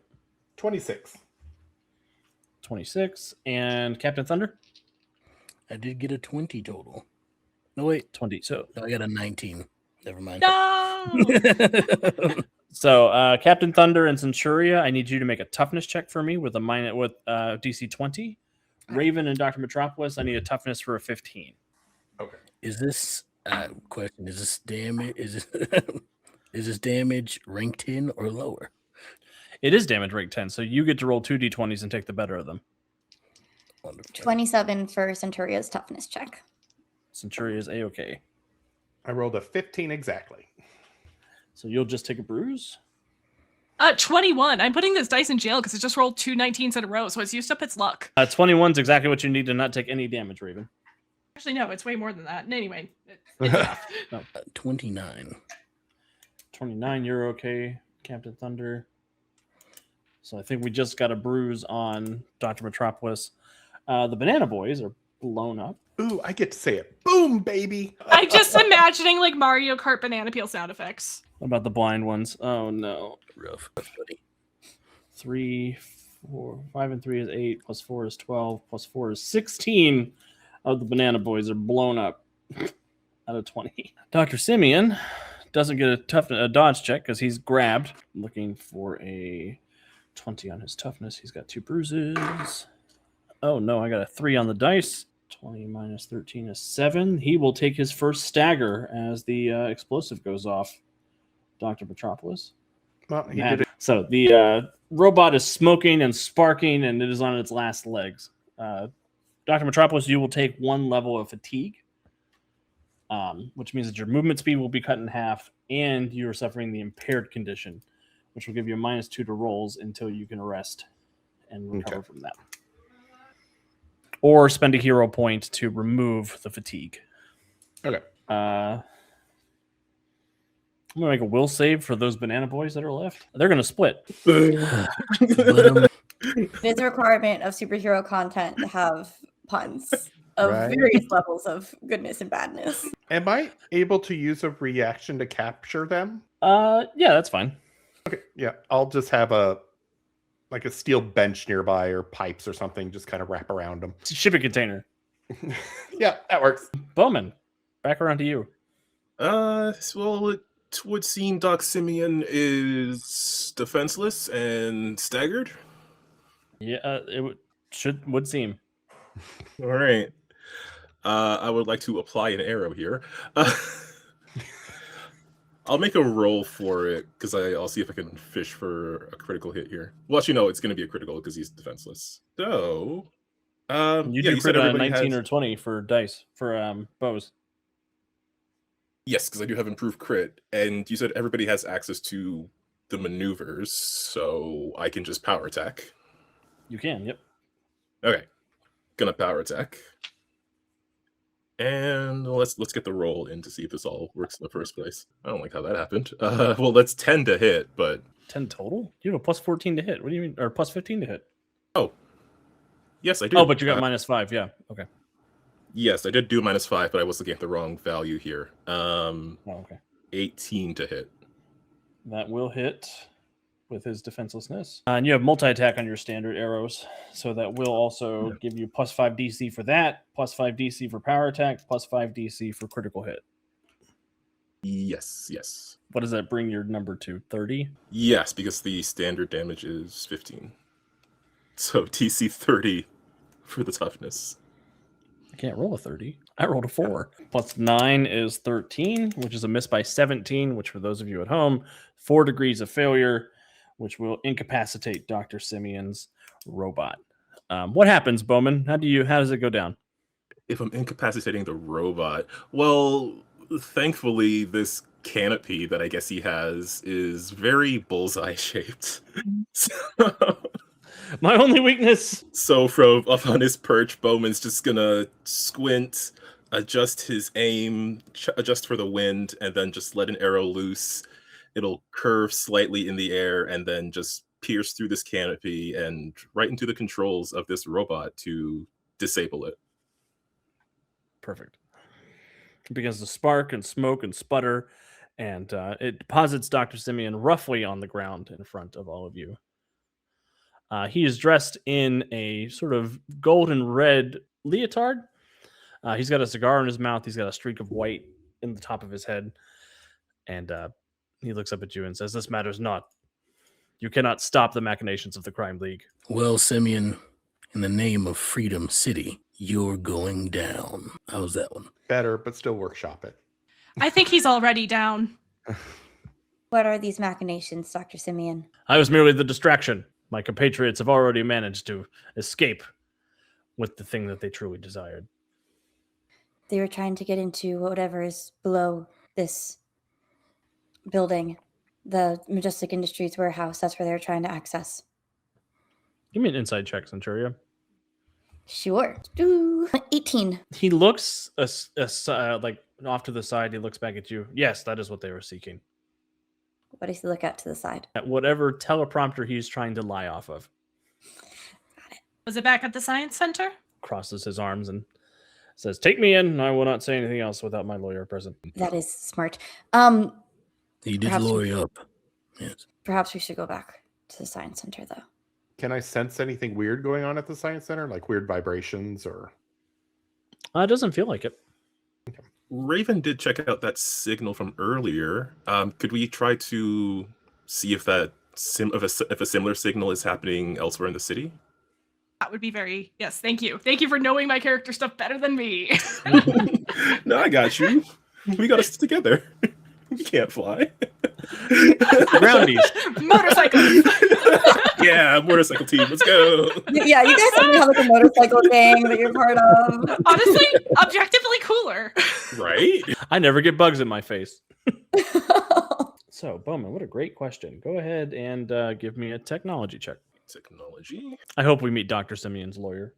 22 for technology. 22 for technology is 1 degree of success on the figure out what the Crime League's up to challenge. Sorry, check sequence. We have a new name for things in 4th edition. So, Bowman, as you're sort of scanning the wide wave ham radio frequencies, sure enough, you do get a similar signal emanating from somewhere in southeast Freedom City. Okay. So, yeah. Down near the old, the old Funtime Toys factory. It's Funtime with a hyphen. Okay. Well, just my notes. Let me fix my notes, yeah. Thanks for the clarification. I'm up to date on current events. There's a weird expertise to have, but there we are. Is there anything going on in and around that area that would make sense for the Crime League to interfere with or capitalize on? Go ahead and give me an expertise current events check. That's a 9. Must have missed that issue of the paper this morning, unless you want to spend a hero point. 1 left. Sure, let's do it. I'll just spend. I've got you at 2. Oh, I must have lost track in my mind. I'll take what you say. It's fine. My current count, I'm going to give Rosie 1 more. Well, thank you. My current count is 2 for Rosie, 2 for Grant, 4 for Kate, 2 for Calvin, 2 for Extell. 4 for Kate. Oh, goodness. And Do the power stunt and interposing not take hero points? Interposing does not. Okay. Power stunting, you can choose to go fatigued to do it, or if you power stunt, you can spend a hero point to avoid the fatigue. So I would have spent a hero point to avoid the fatigue of that power stunt. I think she's asking about the maneuver, not the power stunt. Oh, the yeah. When I power did attack. the power. Yes, correct. When I The did power the big attack? punch. Oh, yeah. Power attack does not cost a hero point. Oh, wow. All right. So I guess I am at 4. And I got a 17 this time. 17. Did you get a 10 or lower on the dice? I got a 2 on the die. Oh, Which made it a 17 12 is with still nothing 1 but degree of failure. So as you're sort of wondering what's going on in that area, you can't think of anything relevant from current events that's taking place down at Funtime Toys. Nope, nothing comes to mind as why they'd be down there. But we should go check it out. Let's go then. Yeah, you do know the control of Funtime Toys has sort of passed around a little bit after the arrest and incarceration of the founder. People have been trading hands of Funtime Toys lately, but not sure why they'd have an interest in it. Should I drop off Dr. Simian at Freedom League Hall on the way? Sounds good to me. Will do. What was the Funtime Toys guy arrested for, may I ask? You've got well informed as an advantage. Will you give me an I investigation sure check, do. Raven? I would love to. So my investigation is plus 13. Okay, I also rolled a 13, so that's a 26. Awesome. You know that the founder of Funtime Toys, Desmond Lettum, turned himself into the super criminal Toy Boy. And was Toy Boy an inventor of any sort? He was. Building something. There might be something at the factory still. Can I sense any, like, the factory running? The factory does not appear to be running. Okay. Give me a perception check to see if you get any deeper information than that. Okay. 26 is 2 degrees of success. 15, that's a plus 10, so 25. 25 is also 2 degrees of success. You don't feel anything operational there, but you do feel like there are several large holes that have been knocked into the walls in the surrounding area. No. It seems they're looking for something hidden in a wall. Might be something that was already built, and they're hoping to make use of it. Let's head out. Sounds good. Centuria will drop off just pick up and carry Dr. Simian and drop him off at the Freedom Hall. And I'll take Out all by the the wrapped scruff. up banana boys with her. Oh yeah, I mean maybe she just like puts them all in like a boat and just picks them up. Well, like it's a storage unit, right? Like we have the box. Oh, yeah, we put okay, the yeah, holes she can in it, so definitely that they hold, like, you're right. So you've got we're like, a continuing the storage spider unit. metaphor. If you can like attach like a handle, like a metal handle to the top of the storage unit, she's got like that in one hand and Dr. Simian by the scruff in another and flies them. It's actually it's a Chiquita banana storage container. Not Not sponsored. I'm glad you guys captured a bunch of bad guys today. It's like a barrel of monkeys. All the time. Yeah, fun. When you drop them off, you do see there is a chimpanzee waiting at Freedom Hall, dressed in a little suit with a briefcase. He looks up How at do you you. already know to be here? He has a panic button inside his robot that lets me know when it's time to come down to Freedom Hall and begin discussions with that robot you keep here, Cynthia. I give a quick update to Cynthia on what has occurred and if people can be sent down to the docks we were just at, and just ensure that there is nothing else happening at the Science Center, that's all safe, and to let the members of the Freedom League know if they sense anything connected to what's been going on in these radio waves in this group. Awesome. Cynthia will say, I'll alert Daedalus and Johnny Rocket to let them know. They can keep an eye on the city while you continue running down this lead. Great. Maybe don't have Johnny Rocket check on the Science Center, though. And if he does, these guys did it. We're off to the Funtime Toys factory. But Johnny Rocket just made a sponsorship deal with the Science Center. Well, then it was definitely Captain Thunder's fault. Away I go. You already have 4 hero points. Yeah, I'm good. I appreciate your appreciation, Alex. That's so valuable to me, even without a hero point. So the others, as you arrive in Southeast Freedom City, just sort of almost beyond the city limits, you come out, looking out over the Atlantic Ocean. You do see there's an island off in the bay a little bit. Has a bunch of towers and walls and the like of things looking out there. It looks like that's where Blackstone Penitentiary is, which is a massive super prison for super criminals. And sure enough, Funtime Toys is the site of great catastrophe. Somebody has come through, knocked the walls loose in a couple of places. There's a bunch of sparking and sputtering old toy weapons. You see toy soldiers that have been knocked aside. There's a teddy bear off in the back who's got a machete who's looking very worse for wear. And Just a scene of general carnage as you've arrived. It's also started raining. Machete bear? Yeah, he's got a little tan vest as well. And little angry eyebrows drawn on his little face. Love having props. Just from a distant view, I don't know if I have any sort of binoculars or anything, but there's gotta be something. From this overview that we're getting before entering, is there any sign of somebody in charge, some sort of central effort being concentrated somewhere? At the toy factory? Yeah. It looks like the toy defenders that have been defeated are centralized around a little toy tank that has a little army man out of the top of it who's spoking and sputtering. There is so, even like, almost like a okay. human cough to it. Okay. So we are not seeing like villains actively doing something. Whatever happened here already happened. Am I understanding that Seems like correctly? it.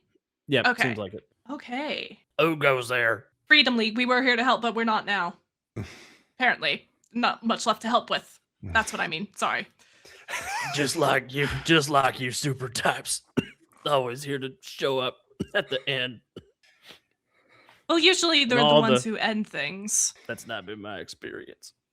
I apologize. Can I help you out of there? Just set me up on my treads. I will set the tank up on its treads. You look up at he clearly doesn't have like his top half is sticking out of it, but he doesn't have a bottom half. He's just like the top handle of the tank. Yeah. Can you tell me what happened here, regardless of your opinions on heroics? Bunch of crazy people in costumes showed up. Well, Killed that's my what's man. happening now. Okay, that part we didn't do, yes. Do you know what they were after? They were looking for the key. Two. It was Toy Boy's key. Master Tinker Toy opens things all over Freedom City. Any sign of where they were going to go open a door? Whoops. They didn't say where, but I know that key is supposed to be our master's get out of jail free card. So the penitentiary. If and I had to guess. Thank you. Take me with you. You're not in the greatest of shape. We should get you to some kind of workshop to get fixed up, not to a penitentiary. Am I able to like rudimentarily repair him? Yeah, he's an urban material. You could give it a shot. Okay, I'll try to give it a shot. I believe It's mainly out of curiosity if I could do this. Do you want me to roll? Yeah, go ahead and roll expertise streetwise check. Oh, okay. Ooh. I don't know if I did it for this one, but I usually put Dr. Metropolis' streetwise expertise in quotation marks as Yeah, sort of you a did. catch-all for what he knows about the street. Streetwise +8. So that is a 25. So yeah, you basically reach out with your powers and are able to get into the heart of this tank. And there is some very interesting technology at play inside of him. You do sense some very potent weaponry, and it seems very sophisticated, but you are able to sort of nudge and push things back into place. So you think he'll be a little more effective. Okay. They're like, there you go. How do you feel now? I feel ready to fight. Fit as a fiddle. Oh. Dr. Metropolis, that was very kind of you, but do we know who this toy is going to be fighting for? I'll just kind of look up at Raven and be like, oh, I was just curious if I could do it. We I at can least do know it. who the. Oh, sorry. We at least know who the toy will be fighting against. My name is General P.G. Buckley. And I'll be fighting the people who killed my brothers. All right, What General does the Buckley. PG stand for? Procter and Gamble. Doctor in camp. Where's my hero point sheet? Hashtag also not sponsored. This isn't my channel. it's I fine. didn't expect that to get you guys so hard, and it got me harder as a result. That's what always happens. I think I can get away with something, and then I break Grant, and it's all done from there. Mhm. He says it's Pugsley Graham Buckley. Pugsley. It's my granddaddy's name. He fought in the Revolutionary War on the side of KB. There weren't tanks at that time. Was he a wagon? Did he have legs? You can't just ask a toy if his granddaddy had legs. How do toy genetics work? We are getting. I can look into this later. Captain Thunder's I'm already one started fourth walking slinky out on my of the mama's side. Let's go see about getting you that revenge. That must be why you have that spring in your step. The resigned pen click. Like, that's like, I'll give a hero point. I'll just kind of look at him like, We're have you ever- recording this very late. Centuria flies in at this moment.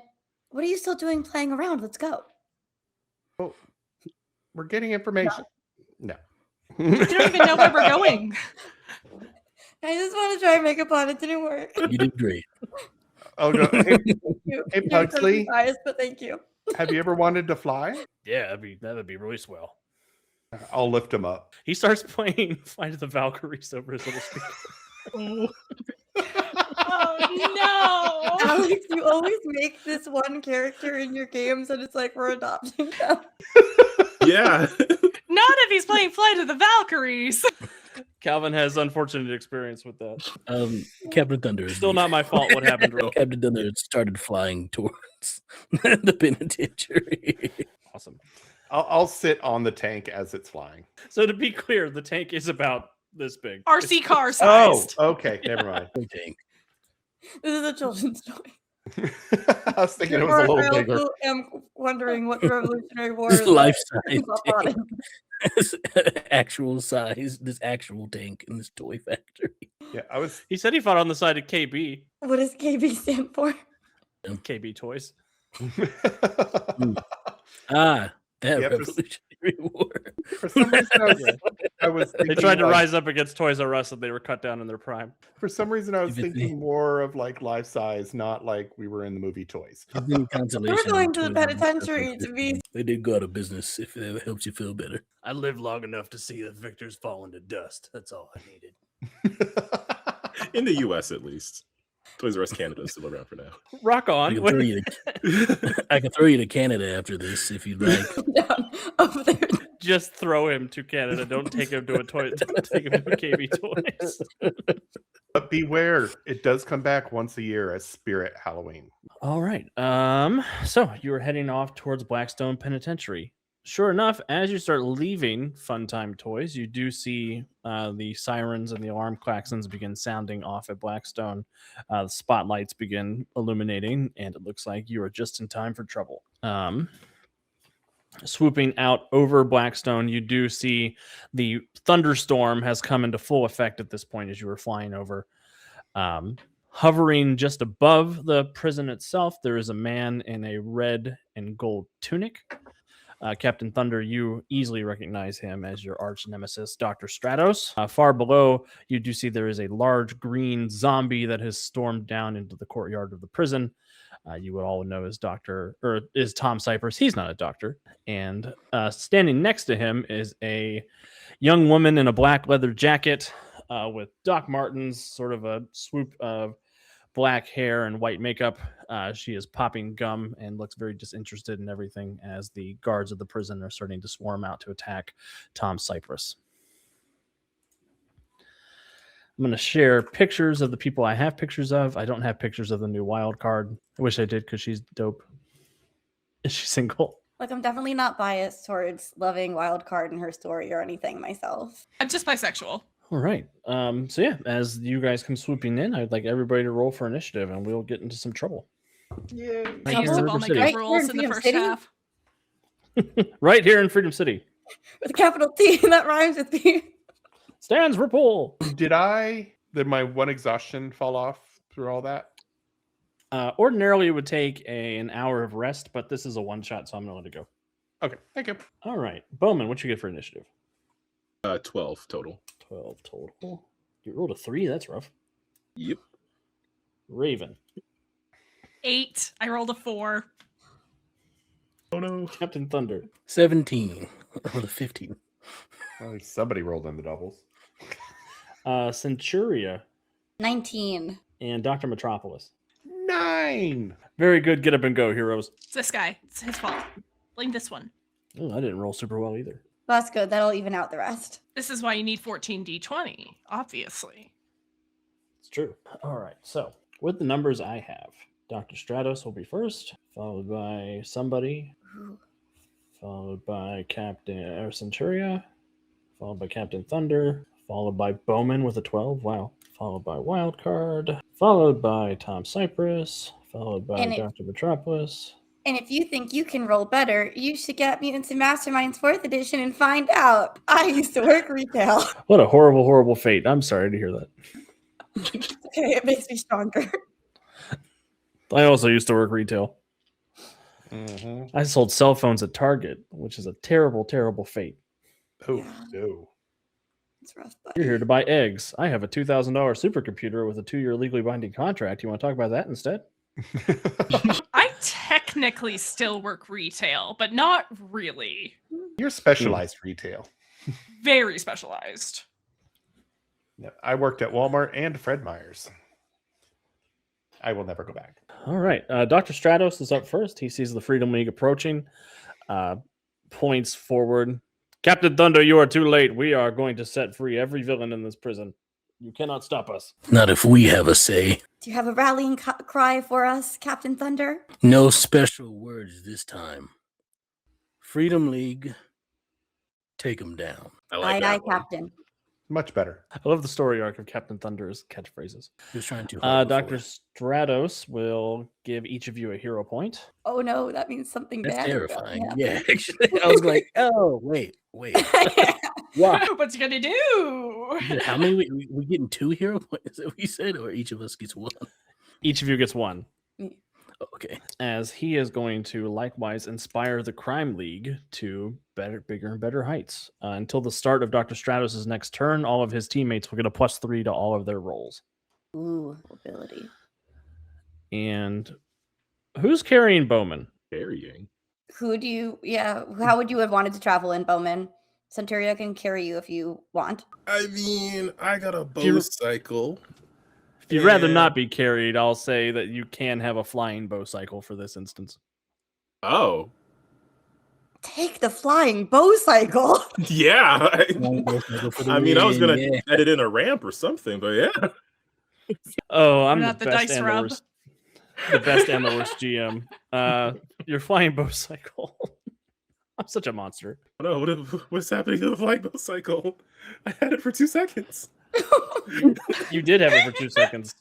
Roll a d20 plus its toughness. Oh. Rip. So Centuria's carrying me. We are not risking the Raven cycle. I got you.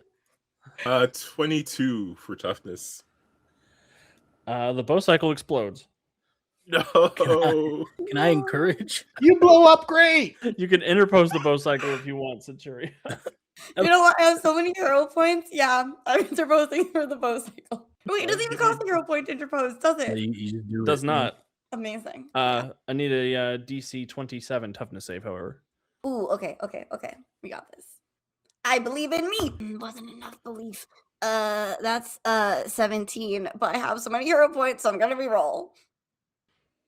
That's probably a good call. Okay. 16 plus is his toughness. Yep. Yeah, so that's 28 total. You'll just take a bruise. I take a bruise. Yep.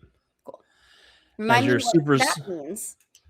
It means that you'll take a cumulative -1 penalty to future checks in this fight to resist damage. All right. So Minus instead of one to save 12 damage. toughness, you'll have a +11. Yeah. And it means you will deprive me of the joy of watching Bowman fall into the ocean to his death. But it means that we all have the joy of the flying bow cycle survives. Yeah. But, For the bow I guess I'll cycle. take time the. Alex blew up one of my flying instruments. Last time it was a living cape. That cape was an OG too. He was so cool. Yeah, Now he's cloth and fiber and he's dead. but the I'm bow cycle's sensing alive. A connection between Bowman's vehicles. Yeah, there's a No. common thread there. Note to self, Alex likes giving people vehicles that do cool stuff and then blowing them up. I'm a simple man. One has to I don't ask find for the a joy lot from this somewhere. life. Everybody go watch Pick a Poppy to find out if the tooth mech survives. You have a tooth mech. I don't have the tooth mech. Oh. I don't have the tooth mech. Onyx Pearl has the tooth mech. Different Poppy. Understood. Excited to meet you all. All right, so there is a blast of energy from some hidden location far below in the prison that was clearly going to destroy the bow cycle. And Centuria, at the last moment, you're able to use your super speed to intervene on Bowman's behalf. And that will take us to Centuria's turn. All right. And since you have extended vision and you're very, very fast, you do see before he's able to move, there is a man hidden in one of the towers who is dressed in a black tactical outfit. He's got goggles on. And he's got a very large energy sniper rifle. I want to. Oh, We did say that Centuria was carrying me. Would I also I would not be able to see this person though, correct? You might be able to give me a perception check. We'll see. Oh, I would love to. But I do have skill mastery on perception. Does that affect anything here? So instead of rolling, you could choose to get 10 plus your perception result and see if that's good enough. Would a 20 be good enough? It would be. Yay! Yes. Centuria, can you drop me there? of course. Fly down with Raven into that room, and then I would like to grab this individual. Go for it. Cool. Is this part? It's my unarmed attack. Yep. Awesome. Okay. So plus 10. That is a 16 to hit versus defense class. That is not going to hit his defense class. What if, because I have 4 hero points, I try again? That is your right as a Mutants and Masterminds player. There we go. Oh, it's a 10 on the die though, but that's a 20 total. 20 total? Well, because it's 10 on the dice and then plus 10 for the attack, right? Plus 10 for the 10 on the dice. Since it's a hero point reroll. Oh, I didn't realize it's 11. Okay, so then 30 total. That will hit. Yay! Oh, no, he's in danger. So then instead of so it says I can do the toughness check against damage, or Centuria can grab the target. Yep. So I will grab and nod to Raven. Not a grab. That's a strength check for him. Yeah. He's just a guy. That's what he gets. I'm just a guy. Well, he does manage to get a 19 looking against your 20. So he is hindered and vulnerable. He's half grabbed. Understood. Cool. Yeah. Anything else, Centuria? Do you want his extra effort, or I will. Is there anything you recommend I do with an extra effort? Well, with him being hindered and vulnerable, it would be smart to use extra effort to punch him, since he's a lot easier to hit now. He's very hard to hit. But yeah, let's usually do a punch. I'll spend another hero point. Take me to 2 hero points total and go for that punch. So is this just my unarmed attack again? Yep. Let's do it. Here I Instead of was like, needing a drop 20 me off. I'll take care of this guy. And Kate is like, bet. I learned to play a combat class. Right. Yeah. So, ordinarily, you need a 24 to hit him. Now you only need a 17. well, that's great because I got an 18. And he needs a 20. What's your strength plus 10? DC 20 toughness check against the damage. He does not have access to his defensive roll either because he's partially grabbed. That might as well happen. What happens? You knock him unconscious. Nice. I go, God, I'll help you, Raven. Whatever you're planning, I'm sure it's great. And fly in, grab, hit him just to try and, get him weakened for whatever Raven's going to try and do, and forget my own strength against the humans of this world. And go, sorry, seems I've been spending a bit too much time in the multiverse. Never mind, you don't have to drop me off. We can keep going. I like the sound of that. Then I guess, where do you want to go? We have a bird's eye view. What do we see? Yeah, down below you do see the big green rage zombie trying to break down into the prison. He's with the goth chick, who looks like, from your current vantage point, she looks like she's the one who's holding the key. I think you might not have to worry about holding back against that one. Sounds fun. You good getting up close then? I think we need to do it either way. All right, then use the rest of my movement, which her flight is so much movement, to fly us down there. Awesome. Yeah, the key that she has as you get closer, it looks like a bop it. I love that. Yeah, the plan here, to be clear, is for Centuria to deal with Tom. And I want to get my hands on that key. So we'll see what happens. My turn. It's very far in the future right now. Twisted. Well, turn done for now. Yeah, even with his +3 to hit all of his rolls, he just got flattened. Editor's note: this is why I think Arctic Fox should be on the Crime League and not Orion the Hunter. Well, it's just your I dice. give Orion 3 stars. There's gotta I be demand the guy on epilogue the scene team. of Bowman finding out that Orion was here and did not engage. There's gotta be the token just a guy on the team. This is such a. I didn't notice this till just now, but Centuria in our regular game has a habit of always interrupting Bowman's big epic fights. Yeah, I mean, it was Bowman versus ninjas before, and then I guess this would be Bowman versus another long range guy. I'm so glad I understood the assignment.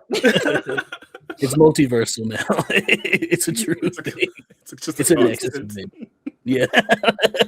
Yes, if it doesn't happen, the world ends. Yeah, you're perfect as Centuria. You're perfect as Bowman. Years of Captain practice. Thunder. He'll take a moment and cracks his knuckles. Stratos, it's time. And we'll sort of look to everyone else and just say, I know you all got this. Stick together and never falter. That's the hero way. And then he rockets off, and I am going to unarmed attack Stratos. Go for it. I have a thing. If I hit, it only works if I hit though, because I'm also going to try to grab instead of the toughness check. No, I'm going to use this die. Stop grabbing my bag, guys. I'm going to use a hero point because I want this to work. Stop making them so grabbable, then, Alex. Jeez. This isn't my fault. And you made us good grabbers. You made these character sheets. That's Yeah. a 21 to hit. Not a miss. That'll miss. That will miss Dr. Stratos. Dang it. I don't get to do my cool thing. Not this turn, but probably next turn. In which case, I will have a simple thing. Yeah, you have a simple action if you want to take it. You know, I'll do this now. I will extra effort Okay. because I need this to go off. I believe in you. Thank you. Wonderful. Oh no, that's not wonderful. That's a 21 again. This is how Alex got you back for not believing in him earlier, actually. Yeah, this is what I get for not playing into who I am. Are you spending a hero point to avoid the fatigue from the extra effort? Yes. Yes, I am. So you come swooping in. Don't feel too bad. Dr. Stratos is a new class of villain for 4th edition. He is what's referred to as a menace, which basically boils down to he has a number of bonus reactions per turn equal to the difference in your party sizes. So however many heroes they are versus however many villains they are. Rosie, you're on mute. Is Orion included in this calculation? Orion is included in this calculation. And because he is down, now Dr. Stratos has one additional reaction per turn. It's wonderful. So one perk of losing a minion so fast. The minion. Oh, he's just a minion. Not My even- not even- God. Got Not even a reclassified. whole. He's just there. He's You're not just a there to minion make me- mechanically. He's just a minion in Dr. Stratos' eye. A lowercase m minion. I have a feeling he's not going to be one for much longer. You're here to fuel my power. Don't get it twisted. This is actually the change that we make canon in 4th edition, is that he's retired now. Orion Thunder's like, I'm done. I'm getting too old for this. You're 26. Yeah, it's too old. I got punched in the face one time by Centuria. I'm good. I'm out. That's what Oh, I happens got to the dental gym for that. teacher, actually. That's going to be the epilogue scene. Is Orion showing up at that middle school with a job application. I've I come hear to you guys teach. hire ex-con. Well, good for Here's him. how to not get punched by Centuria. I had to learn the hard way. Don't be a bad guy. Bowman. Well, Bowman is very grateful for the save. So he is going to use the flying bow cycle, and he is going to... I mean, if they're trying to break all the villains out, are there, like, prisoners just running around right now? There are a few inmates out and about. They don't seem to be joining the fight. It looks like they're mostly trying to just get away. And they mean, haven't if they're- gotten to the lower levels where the supervillains are yet. If they're in the... Yeah, let's just try to contain that. Bowman's going to swoop over with the flying bow cycle and just use a knockout gas arrow. Awesome.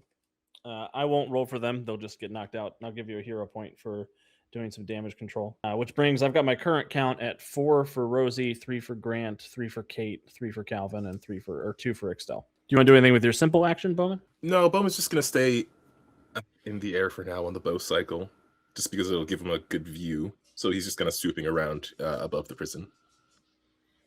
Awesome. Wildcard on her turn is going to look at Centuria and Raven, who have arrived in front of her, and say, "The two moron heroes disappeared. And I'd like both of you to make a will save for me, please." I love her. I'm so proud of her. She's so done with everything. That is going to be a 22 for me. 17. Centuria, you disappear. I say I'm not a. No, And, just one. Centuria, you appear back on the lighthouse in orbit above Earth. Oh, all right. Interesting. I can get back down there pretty quick, though, right? Yeah, there's a teleporter. I'll be back in a moment. Yeah, and Wildcard will look at Tom and just gesture towards Raven and just go on her merry way past you. And Tom Cypress is going to try to do to Raven what Centuria did to his friend. Try being the operative term. That is a big operative term for him. He will use 5 points of odd attack and 5 points of power attack. What that means is he's trading 5 of his defense to add 5 to his to hit, and he's trading 5 of his to hit to add 5 to his damage. So his to hit will cancel out. He's basically trading defense for damage. I'm literally just a girl.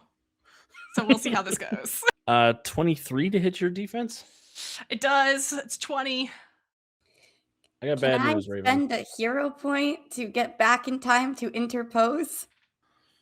Wait, I got her. Can I also... Okay, thank you. Dr. Can I do Metropolis has got me. a quick counter to kind of like lift a rock to kind of move his fist out of the way? You can certainly try. Okay. You'll roll a d20 plus 10, and I'll roll a d20 plus 21, and we'll see where we're at. I plus 21. I may not be able to help you because I rolled a 25. I also rolled a 25. Oh, no. How So did guess ties what go? happens? Ties go to the aggressor, which in this instance is Dr. Metropolis, Yay! because he's the one trying to okay, counter the okay. effect. Yes. So, Dr. Grant, Metropolis, I'm going to buy you a drink. Sweet. What happens is you prevent Raven from having to roll a DC 31 toughness save.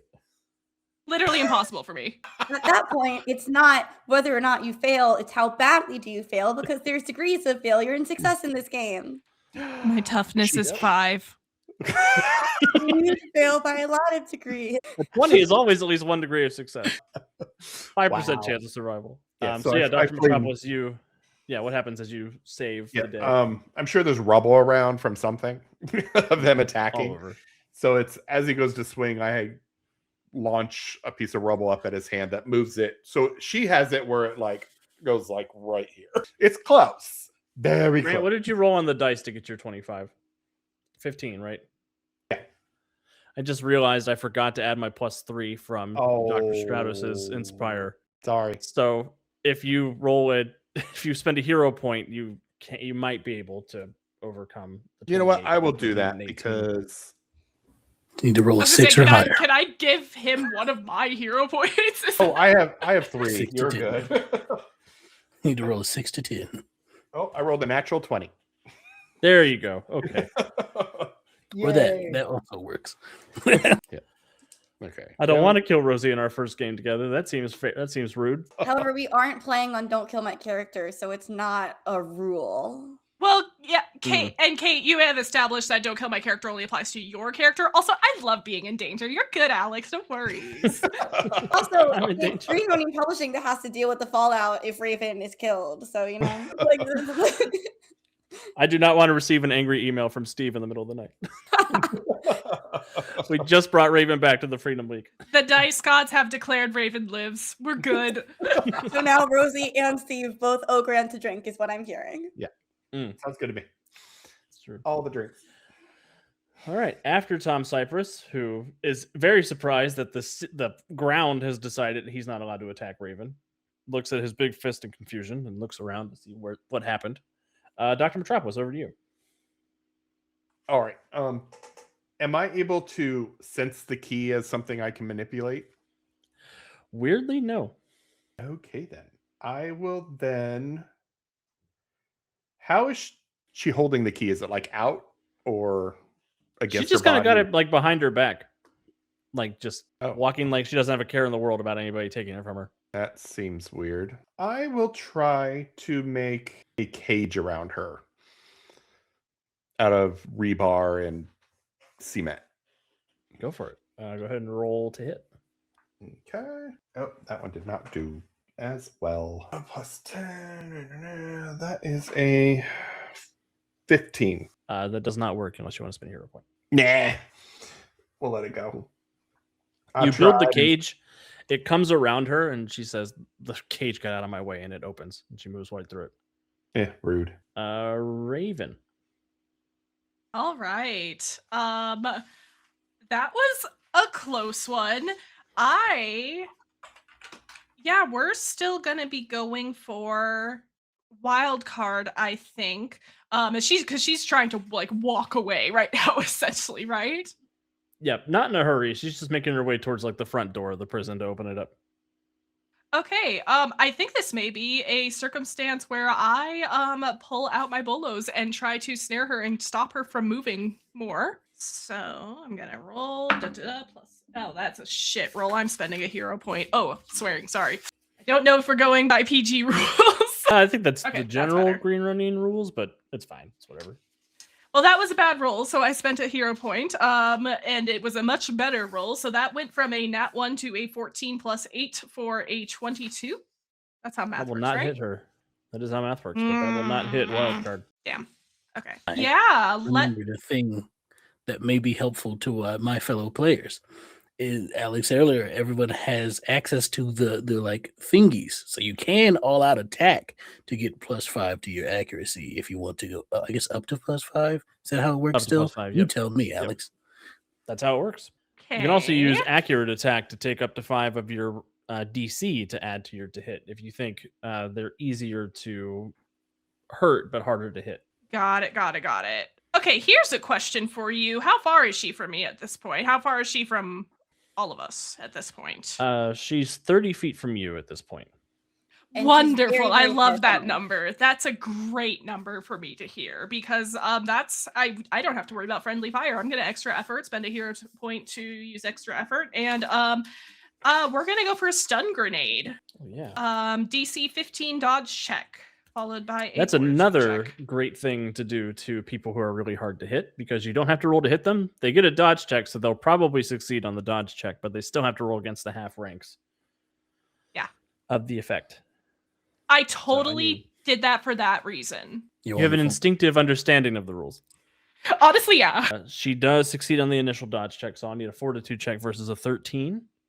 Yep, 13. She gets a 12, so she will take the first degree of stun, which is... Hold, please. It's changed in the new edition. She is dazed.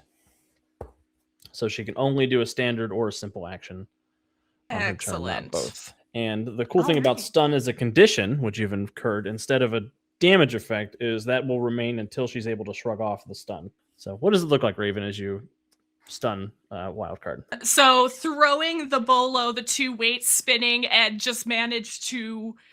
She's somehow able to just calmly step out of range. So instead of aiming for her body itself, pull a different ball off of my belt, throw it at the ground around her feet instead. And just taking a little bit of a card from Bowman's deck, if you will, today. Just the bright flash of light around her. Awesome. Yeah, she turns back after the bolo misses to give you a snide comment, and then the flashbang goes off. And her eyes, she shakes and staggers back. Tom, you're supposed to be Villain handling was this. caught off guard. Not off card. She might have to fight you for that. Dr. Stratos is going to fly away from Captain Thunder to try to get out of melee range because he does not want that smoke. And he's going to use a standard action to create a deflect field. The wind kicks up, it begins spinning and swirling, and each of you in the area feels this immense pull as Dr. Stratos' control of the weather begins to make things difficult for everyone. Oh, Orion's unconscious. Don't need to worry about his letter anymore. Centuria. Yes, I am far away. I would like to get back. Perfect. You can easily fly to the teleporter and launch yourself back down onto the ground. Do I have any more ability to do things, or is that my turn? I think you probably still have a standard action left since you have such a fast fly speed. Then I would like to slam attack Tom Cypress. Love that for Tom Cypress. Thank you. All right. I got a 20 total. That will hit Tom. Awesome. DC 20 toughness check for Tom. And I will roll my toughness check. I passed. That is a 17 plus 12 is 29 for me. He also passes with a 30. Boo. As you slam into him. That tickles, blonde lady. Back in the battle. He looks at Wildcard. Looks at you. Looks at Wildcard. Looks at you. He's confused. Captain Thunder. So Stratos has moved away from me and has done what now? He's thrown up something? A deflection field. Is this at all electrical? It is not electrical. It is wind-based. It looks like he's hoping to use his bonus reactions to help his friends from getting hit. Friends in big air quotes. I would like to power stunt. Here's what I'm thinking. Words. You tell. Listen, I love doing stuff that technically may not work.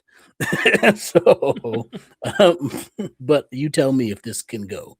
I would like to essentially use my electrical blast to send a charge through the wind bubble and then compress it onto him to do damage. Okay, how is that different than your regular lightning bolt? I don't know.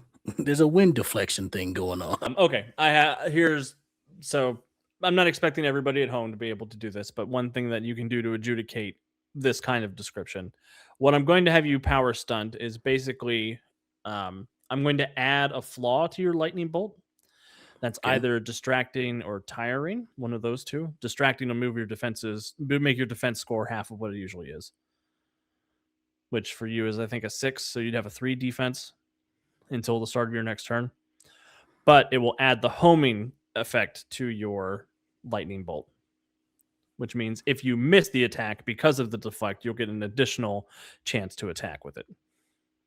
Lovely. So because I was looking for the electrical blast. So am I doing the thunderbolt or electrical blast? Electrical blast is fine. Wonderful. What did I make the difference between those two? One of them is DC 20 toughness check against the damage. The other one's an 18, and also they're a fortitude 18, and they get deafened if they fail. Cool. Okay. One does more damage. The other one adds a def on the end of it. Cool. One is lightning, one is thunder. Yeah. That makes sense. First comes the lightning, and I'll shoot off my electrical blast. Perfect. Go ahead and roll to hit for me. That's going to be can I all-out attack? You can, yes. Okay, well, I will throw that on there because I need to make sure this goes, and I will do the +5. Okay. In which case, this becomes a 29 to hit. Awesome. So, if he did not have a deflect field up, that would 100% hit. But what the deflect does is it gives him the ability to make an active defense roll instead of a passive defense. So, I gotcha. Now I get to roll and see if I can beat a 29 with my check. I do not. So you don't even need the homing on there. That's good to know. What's your DC's 10 or 20? DC 20, yeah. All right, Dr. Stratos, you could take a 20. You're fine. He'll take a bruise. He will take 1 degree of failure. He'll succeed by less than 2 degrees. As the lightning goes through, what happens, Captain Thunder? The lightning finds the perfect gap in the wind and pierces straight through. Instead of a sort of zigzaggy bolt, it's just a straight line, almost like a rail gun, as he shoots it from his hand. And then following the lightning, he moves up closer to him and says, "Nowhere to run, Stratos. Not this time." I'm not the one who's running, Thunder. And that'll be my turn. Amazing. Perfect. Bowman. Does Captain Thunder want this one-on-one with Stratos, or would you mind having some assistance? No, go ahead.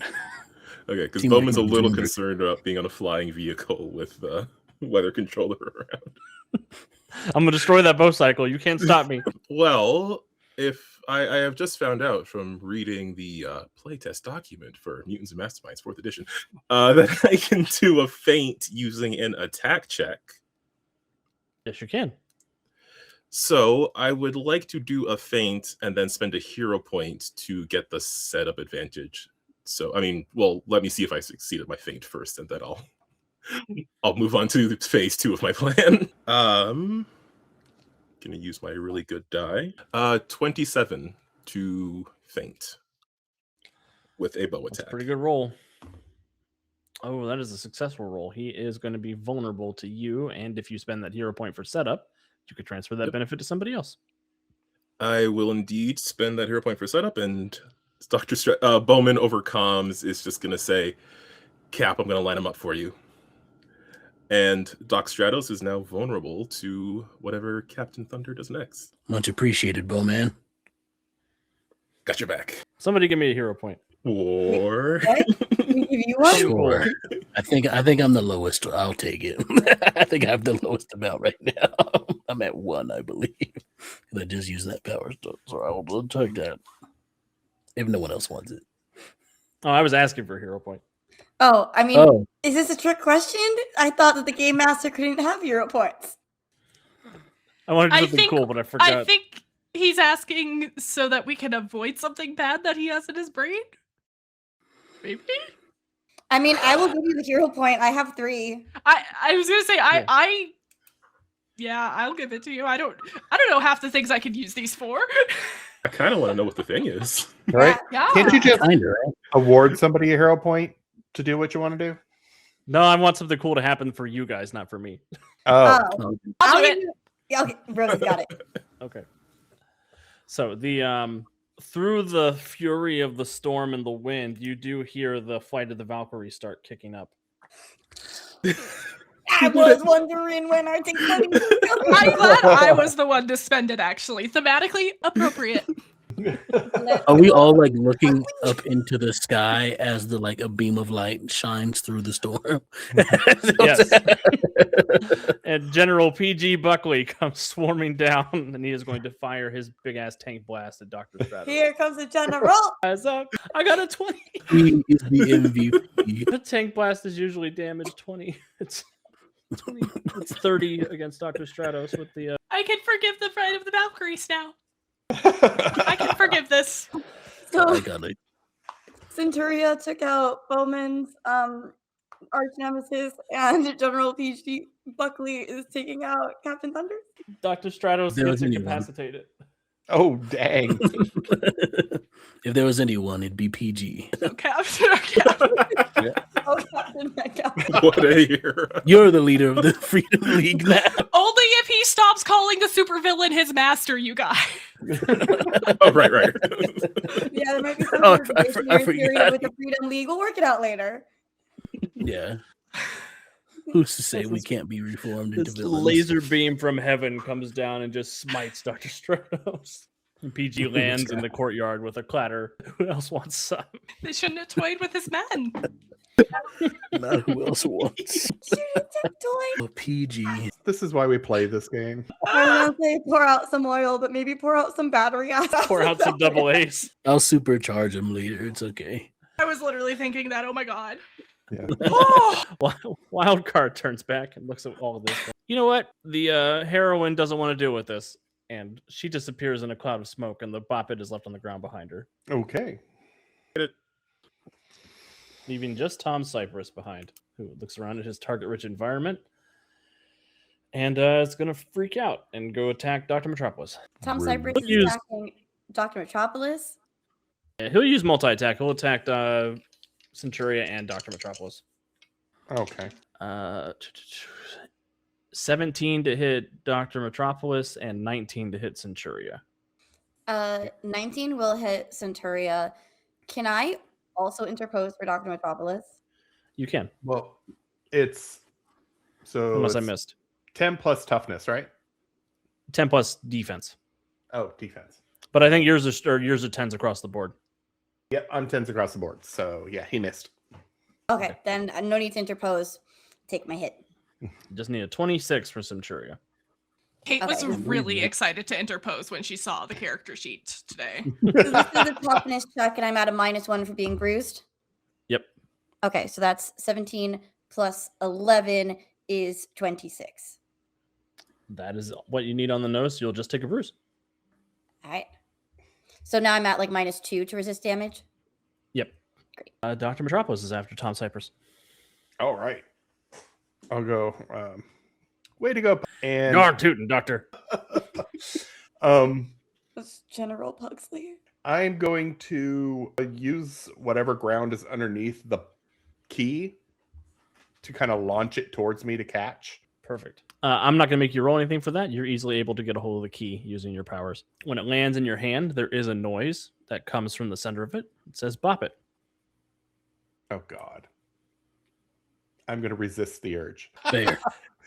Kate is fully shook. No, Yeah. look. We don't know what power it'll do. score of to anyone you. I've ever met. This is roleplay. Dr. Metropolis resists. We're not saying Grant would resist. Yeah, no, I would not. But Good old DM. Dr. Metropolis is like, the what? Dr. Metropolis has never played with a bop it cannon. I'll say that's a simple action, Dr. Metropolis. Is there anything else you want to do with your standard action? Standard action. Can I try to grapple our lovely green zombie looking guy with rubble? Yeah, sure. All Sure right. can. I will. I'm rolling a different die. That die. I'm doing this for you, Kate. It's Thank you. white and pink. Ooh. White and pink. And that is a 29. That'll hit. There's a strength check for him. It's 20 is what I need because your ranks are 10. Yep. I love when I make the character 10 across the board. That makes my job a lot easier. Very easy. And mine. He is not grabbed. The Oh. debris that you use to try to get a hold of him, he's able to easily wrench it free from the ground. Dang it. Screaming, pounding his chest. Raven. Yeah, it's just Tom, right?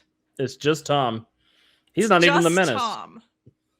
Okay, wow. This is not my preferred matchup, honestly, but I do have some power knuckles, and I think it's time to give those a shot. Because this is the only target now at this point, and he's not trying to run.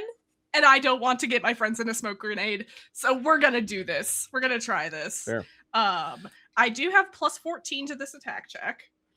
Yep. And it does have multi-attack, so the higher you roll, the more damage you'll do. You do know he's Okay. easy to hit, too. So if you did want to use some power attack, you could try to stack all that up.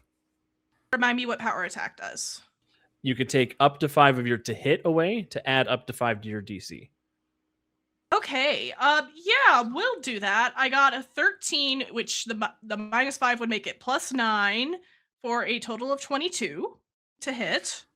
22 will hit. It will give you the 2 degrees of success you need for the +2 DC for multi-attack. Okay. So that makes it DC 18 toughness against damage. And then 5 more for the power attack is 23. Yes. I know this guy is All very that. tough. For a drop of blood, you do get a bruise. Hey, you know what? It's And I do think it is like truly a once again climbing on top of this, smash double hands and backflipping off. Oh, yeah, definitely. He's trying to get a hold of you. You're just too quick and nimble. Do you want to use extra effort, or are you... Knowing that Centuria is standing there, and I know we're not going to do extra effort. Centuria's got this. So there is a mechanic we haven't shown off yet. If you guys do want to try something epic to finish off Tom Cypress, we could do a team attack Ooh.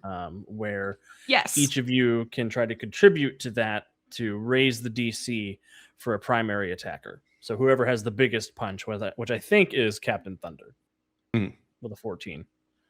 All right. I like Even this if it's plan. just Centuria and Captain Thunder, because you have to hold till the initiative of whoever is last in the team attack. So if everybody wants to participate, everybody would hold to Raven's turn again. Tom Cypress will get one more go, but what's he going to do with one attack? Okay. I'm up Let's for do it. it. Yeah, let's do it. You down, Bowman? Always down. Tom Cypress is going to do his best. How are we doing this again? just to clarify.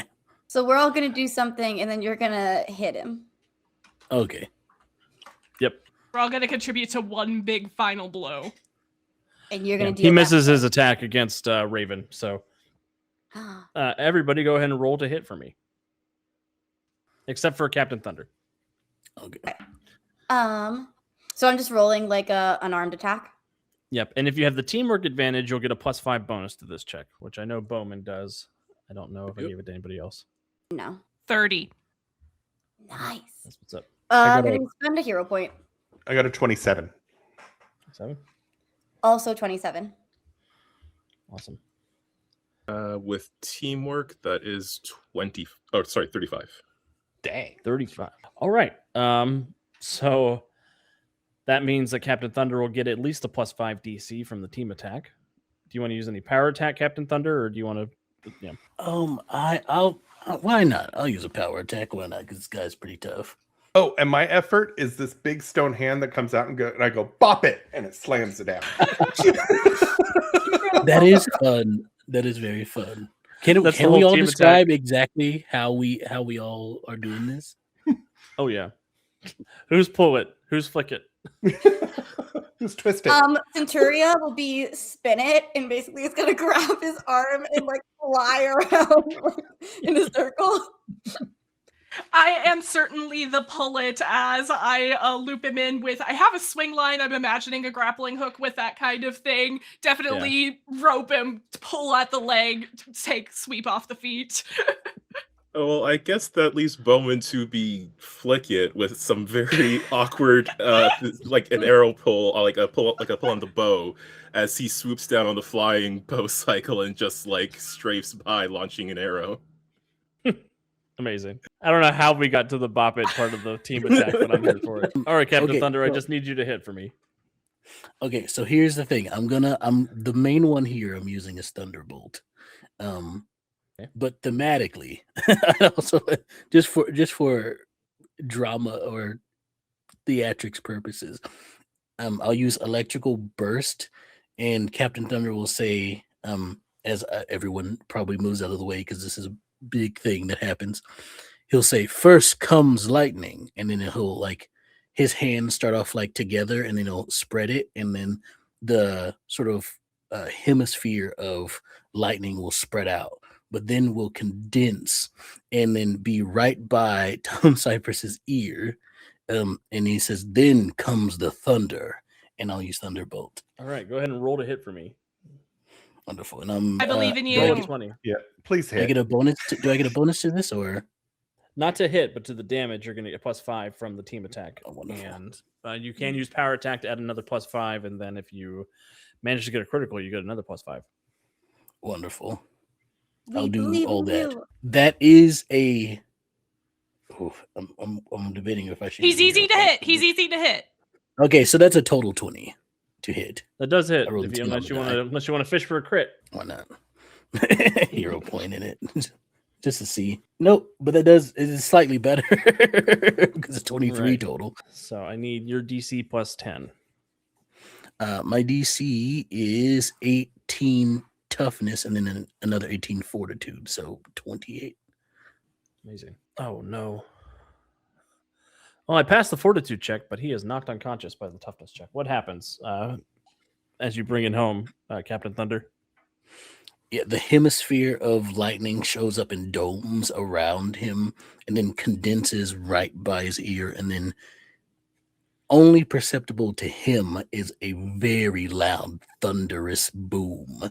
And as he starts to fall, I'll fly up, being very Captain Thundery, and will stop him from hitting the ground with one hand, and say, "Then finally comes justice." Snaps. Wow. That was incredible. And Good work, team. as Tom Cypress falls, you are all able to get the prison break under control. Dr. Metropolis, you have the key. Give me. I'm going to roll a d20. Do you want it to be high or low?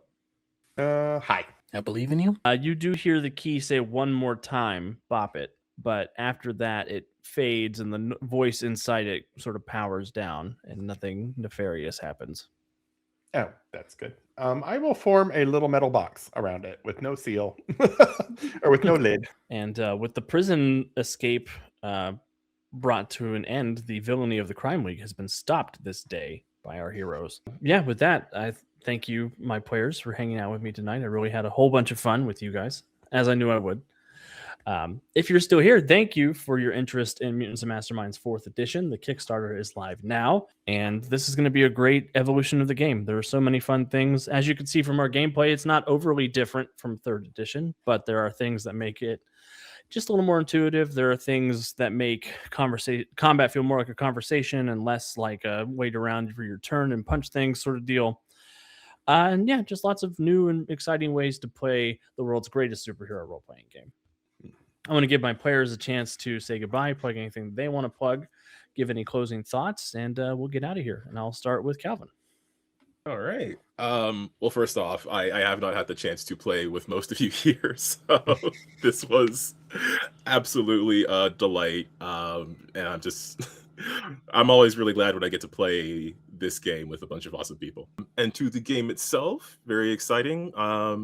Yeah, the Kickstarter will be live by the time this video is out, so definitely check it out if you're interested in superhero RPGing.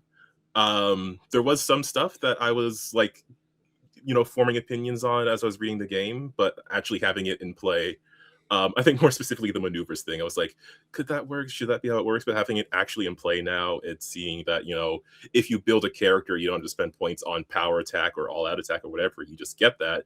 So you can spend those points on various other things instead to build out your character. Yeah, actually, actually having that in play, I think made that feel better for me. So if you are interested in this game, what you should do is play it. And once again, if you are on YouTube or other socials, please check out the Win with Dice channel, because we have gaming, streaming, and tabletop RPG podcasting. And we did have an episode with Alex a few weeks back where we talked some Mutants and Mastermind stuff. And we also did that thing that I always drag Alex into, where I take a bunch of random public domain supervillains from like old Golden Age comics with very silly backstories, and we try to make an adventure out of them.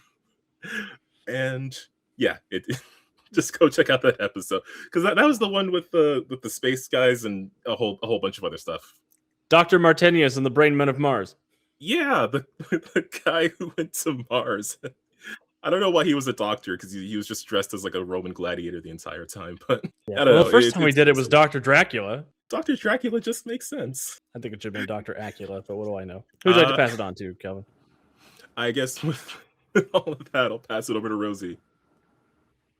Yes, hi, I'm Rosie. Rosalie for long, Rosie for short, or any other nickname, that's great. You can find me on my socials at Rosatyrs, Rosaty, RS like Rosie and the little goat folk, and you smoosh them together and you get Rosatyrs.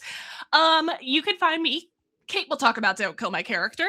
The other places you can find me a lot. I am a long-term cast member on a podcast called Magnificence. It is a Dungeons & Dragons 5th edition dark fantasy horror podcast from the Tabletop Tale Spinners Network. I play a wizard in that. I stick my nose in everybody's business, and it's a really good time, except for when we're experiencing existential dread, because it is a horror game. You can also find me pretty regularly on Gamemaster Monday, and of course, Don't Kill My Character, as well as some other channels throughout the community. Check out my social media. If you go to my card, I've got a link where you can find all of my AP stuff. It's honestly kind of ridiculous. I don't know how I find that many hours in the week to do this stuff. So yeah, check it out. Extell. Oh, hello everybody. That is me. I am Extell, your resident himbo guy. That's what I do. Check me out. You can find me at Extro the King on all the socials. Other than that, you can find me as a social media manager for Tales from the Table Studios, where you deserve a seat at the table. We tell many great stories, do many charity events, so you can come on by and check out our shows where a lot of fun things are happening, and you can catch them and watch them and enjoy them with us as we tell our tales. Other than that, you can find me on Don't Kill My Character, which again, Kate will talk about more. And speaking of, I think for that, I'll pass it off to Kate. Oh, no. Pass it to Grant first, then we'll go to me. All right. My name's Grant. I'm at Meredith on most socials. And yeah, you can primarily see me on Don't Kill My Character, DKMC, which Kate will be talking about. But it was fun to play this. I like some of the new maneuvers, and Mutants and Masterminds has always been fun in the customization you can make of your characters, and then with the freeing of things, there's even more now. So I suggest everybody should play. Yep. Kate. Well, everyone's been saying that Kate's going to talk about Don't Kill My Character, but first I'm going to say, hi, I am Kate, aka Kate the Great Cosplays. You can find me online with that name, doing cosplay things, going to conventions, hosting cosplay meetups, but I am also the producer queen of Don't Kill My Character, where Rosie, Grant, Extell, and Alex are all cast members. We are an official streaming partner of Green Ronin Publishing, and we have our ongoing Mutants and Masterminds game, Superhero Shenanigans. We also have a monthly side story that Alex GMs called Pride of Monsters, and a side story to the side story that we've mentioned a few times, Pick a Puppy. So you can That's my fault. I'm the reason I that exists. love it. I love that's happening. And you can see all of those shows and the cast members that I mentioned between all of those. And also we have a little bit of a discount code for Green Running and stuff too. So if you're interested in buying stuff online, go check out our shows and find that discount code. And we have more games we play on Don't Kill My Character, stuff about vampires, perhaps. Maybe we have a spin-off story of Superhero Shenanigans. That's the love story of the characters between Extell and I. You can find out why Alex put in certain little Easter eggs and why I'm so proud of Wildcard and why one of the NPCs in this looked from Wildcard to me and was confused. Thank you, Alex, for that little gift to me. And I don't usually ever play combat classes, but I loved the vibes of Centuria, aka Kate. Had to play her, and I had a lot of fun with it. I think it is a system that might look crunchy to start, but once you are in it, it really does feel much more intuitive, and it is very fun. I do love the customization of every single power. You saw Alex change one on the spot.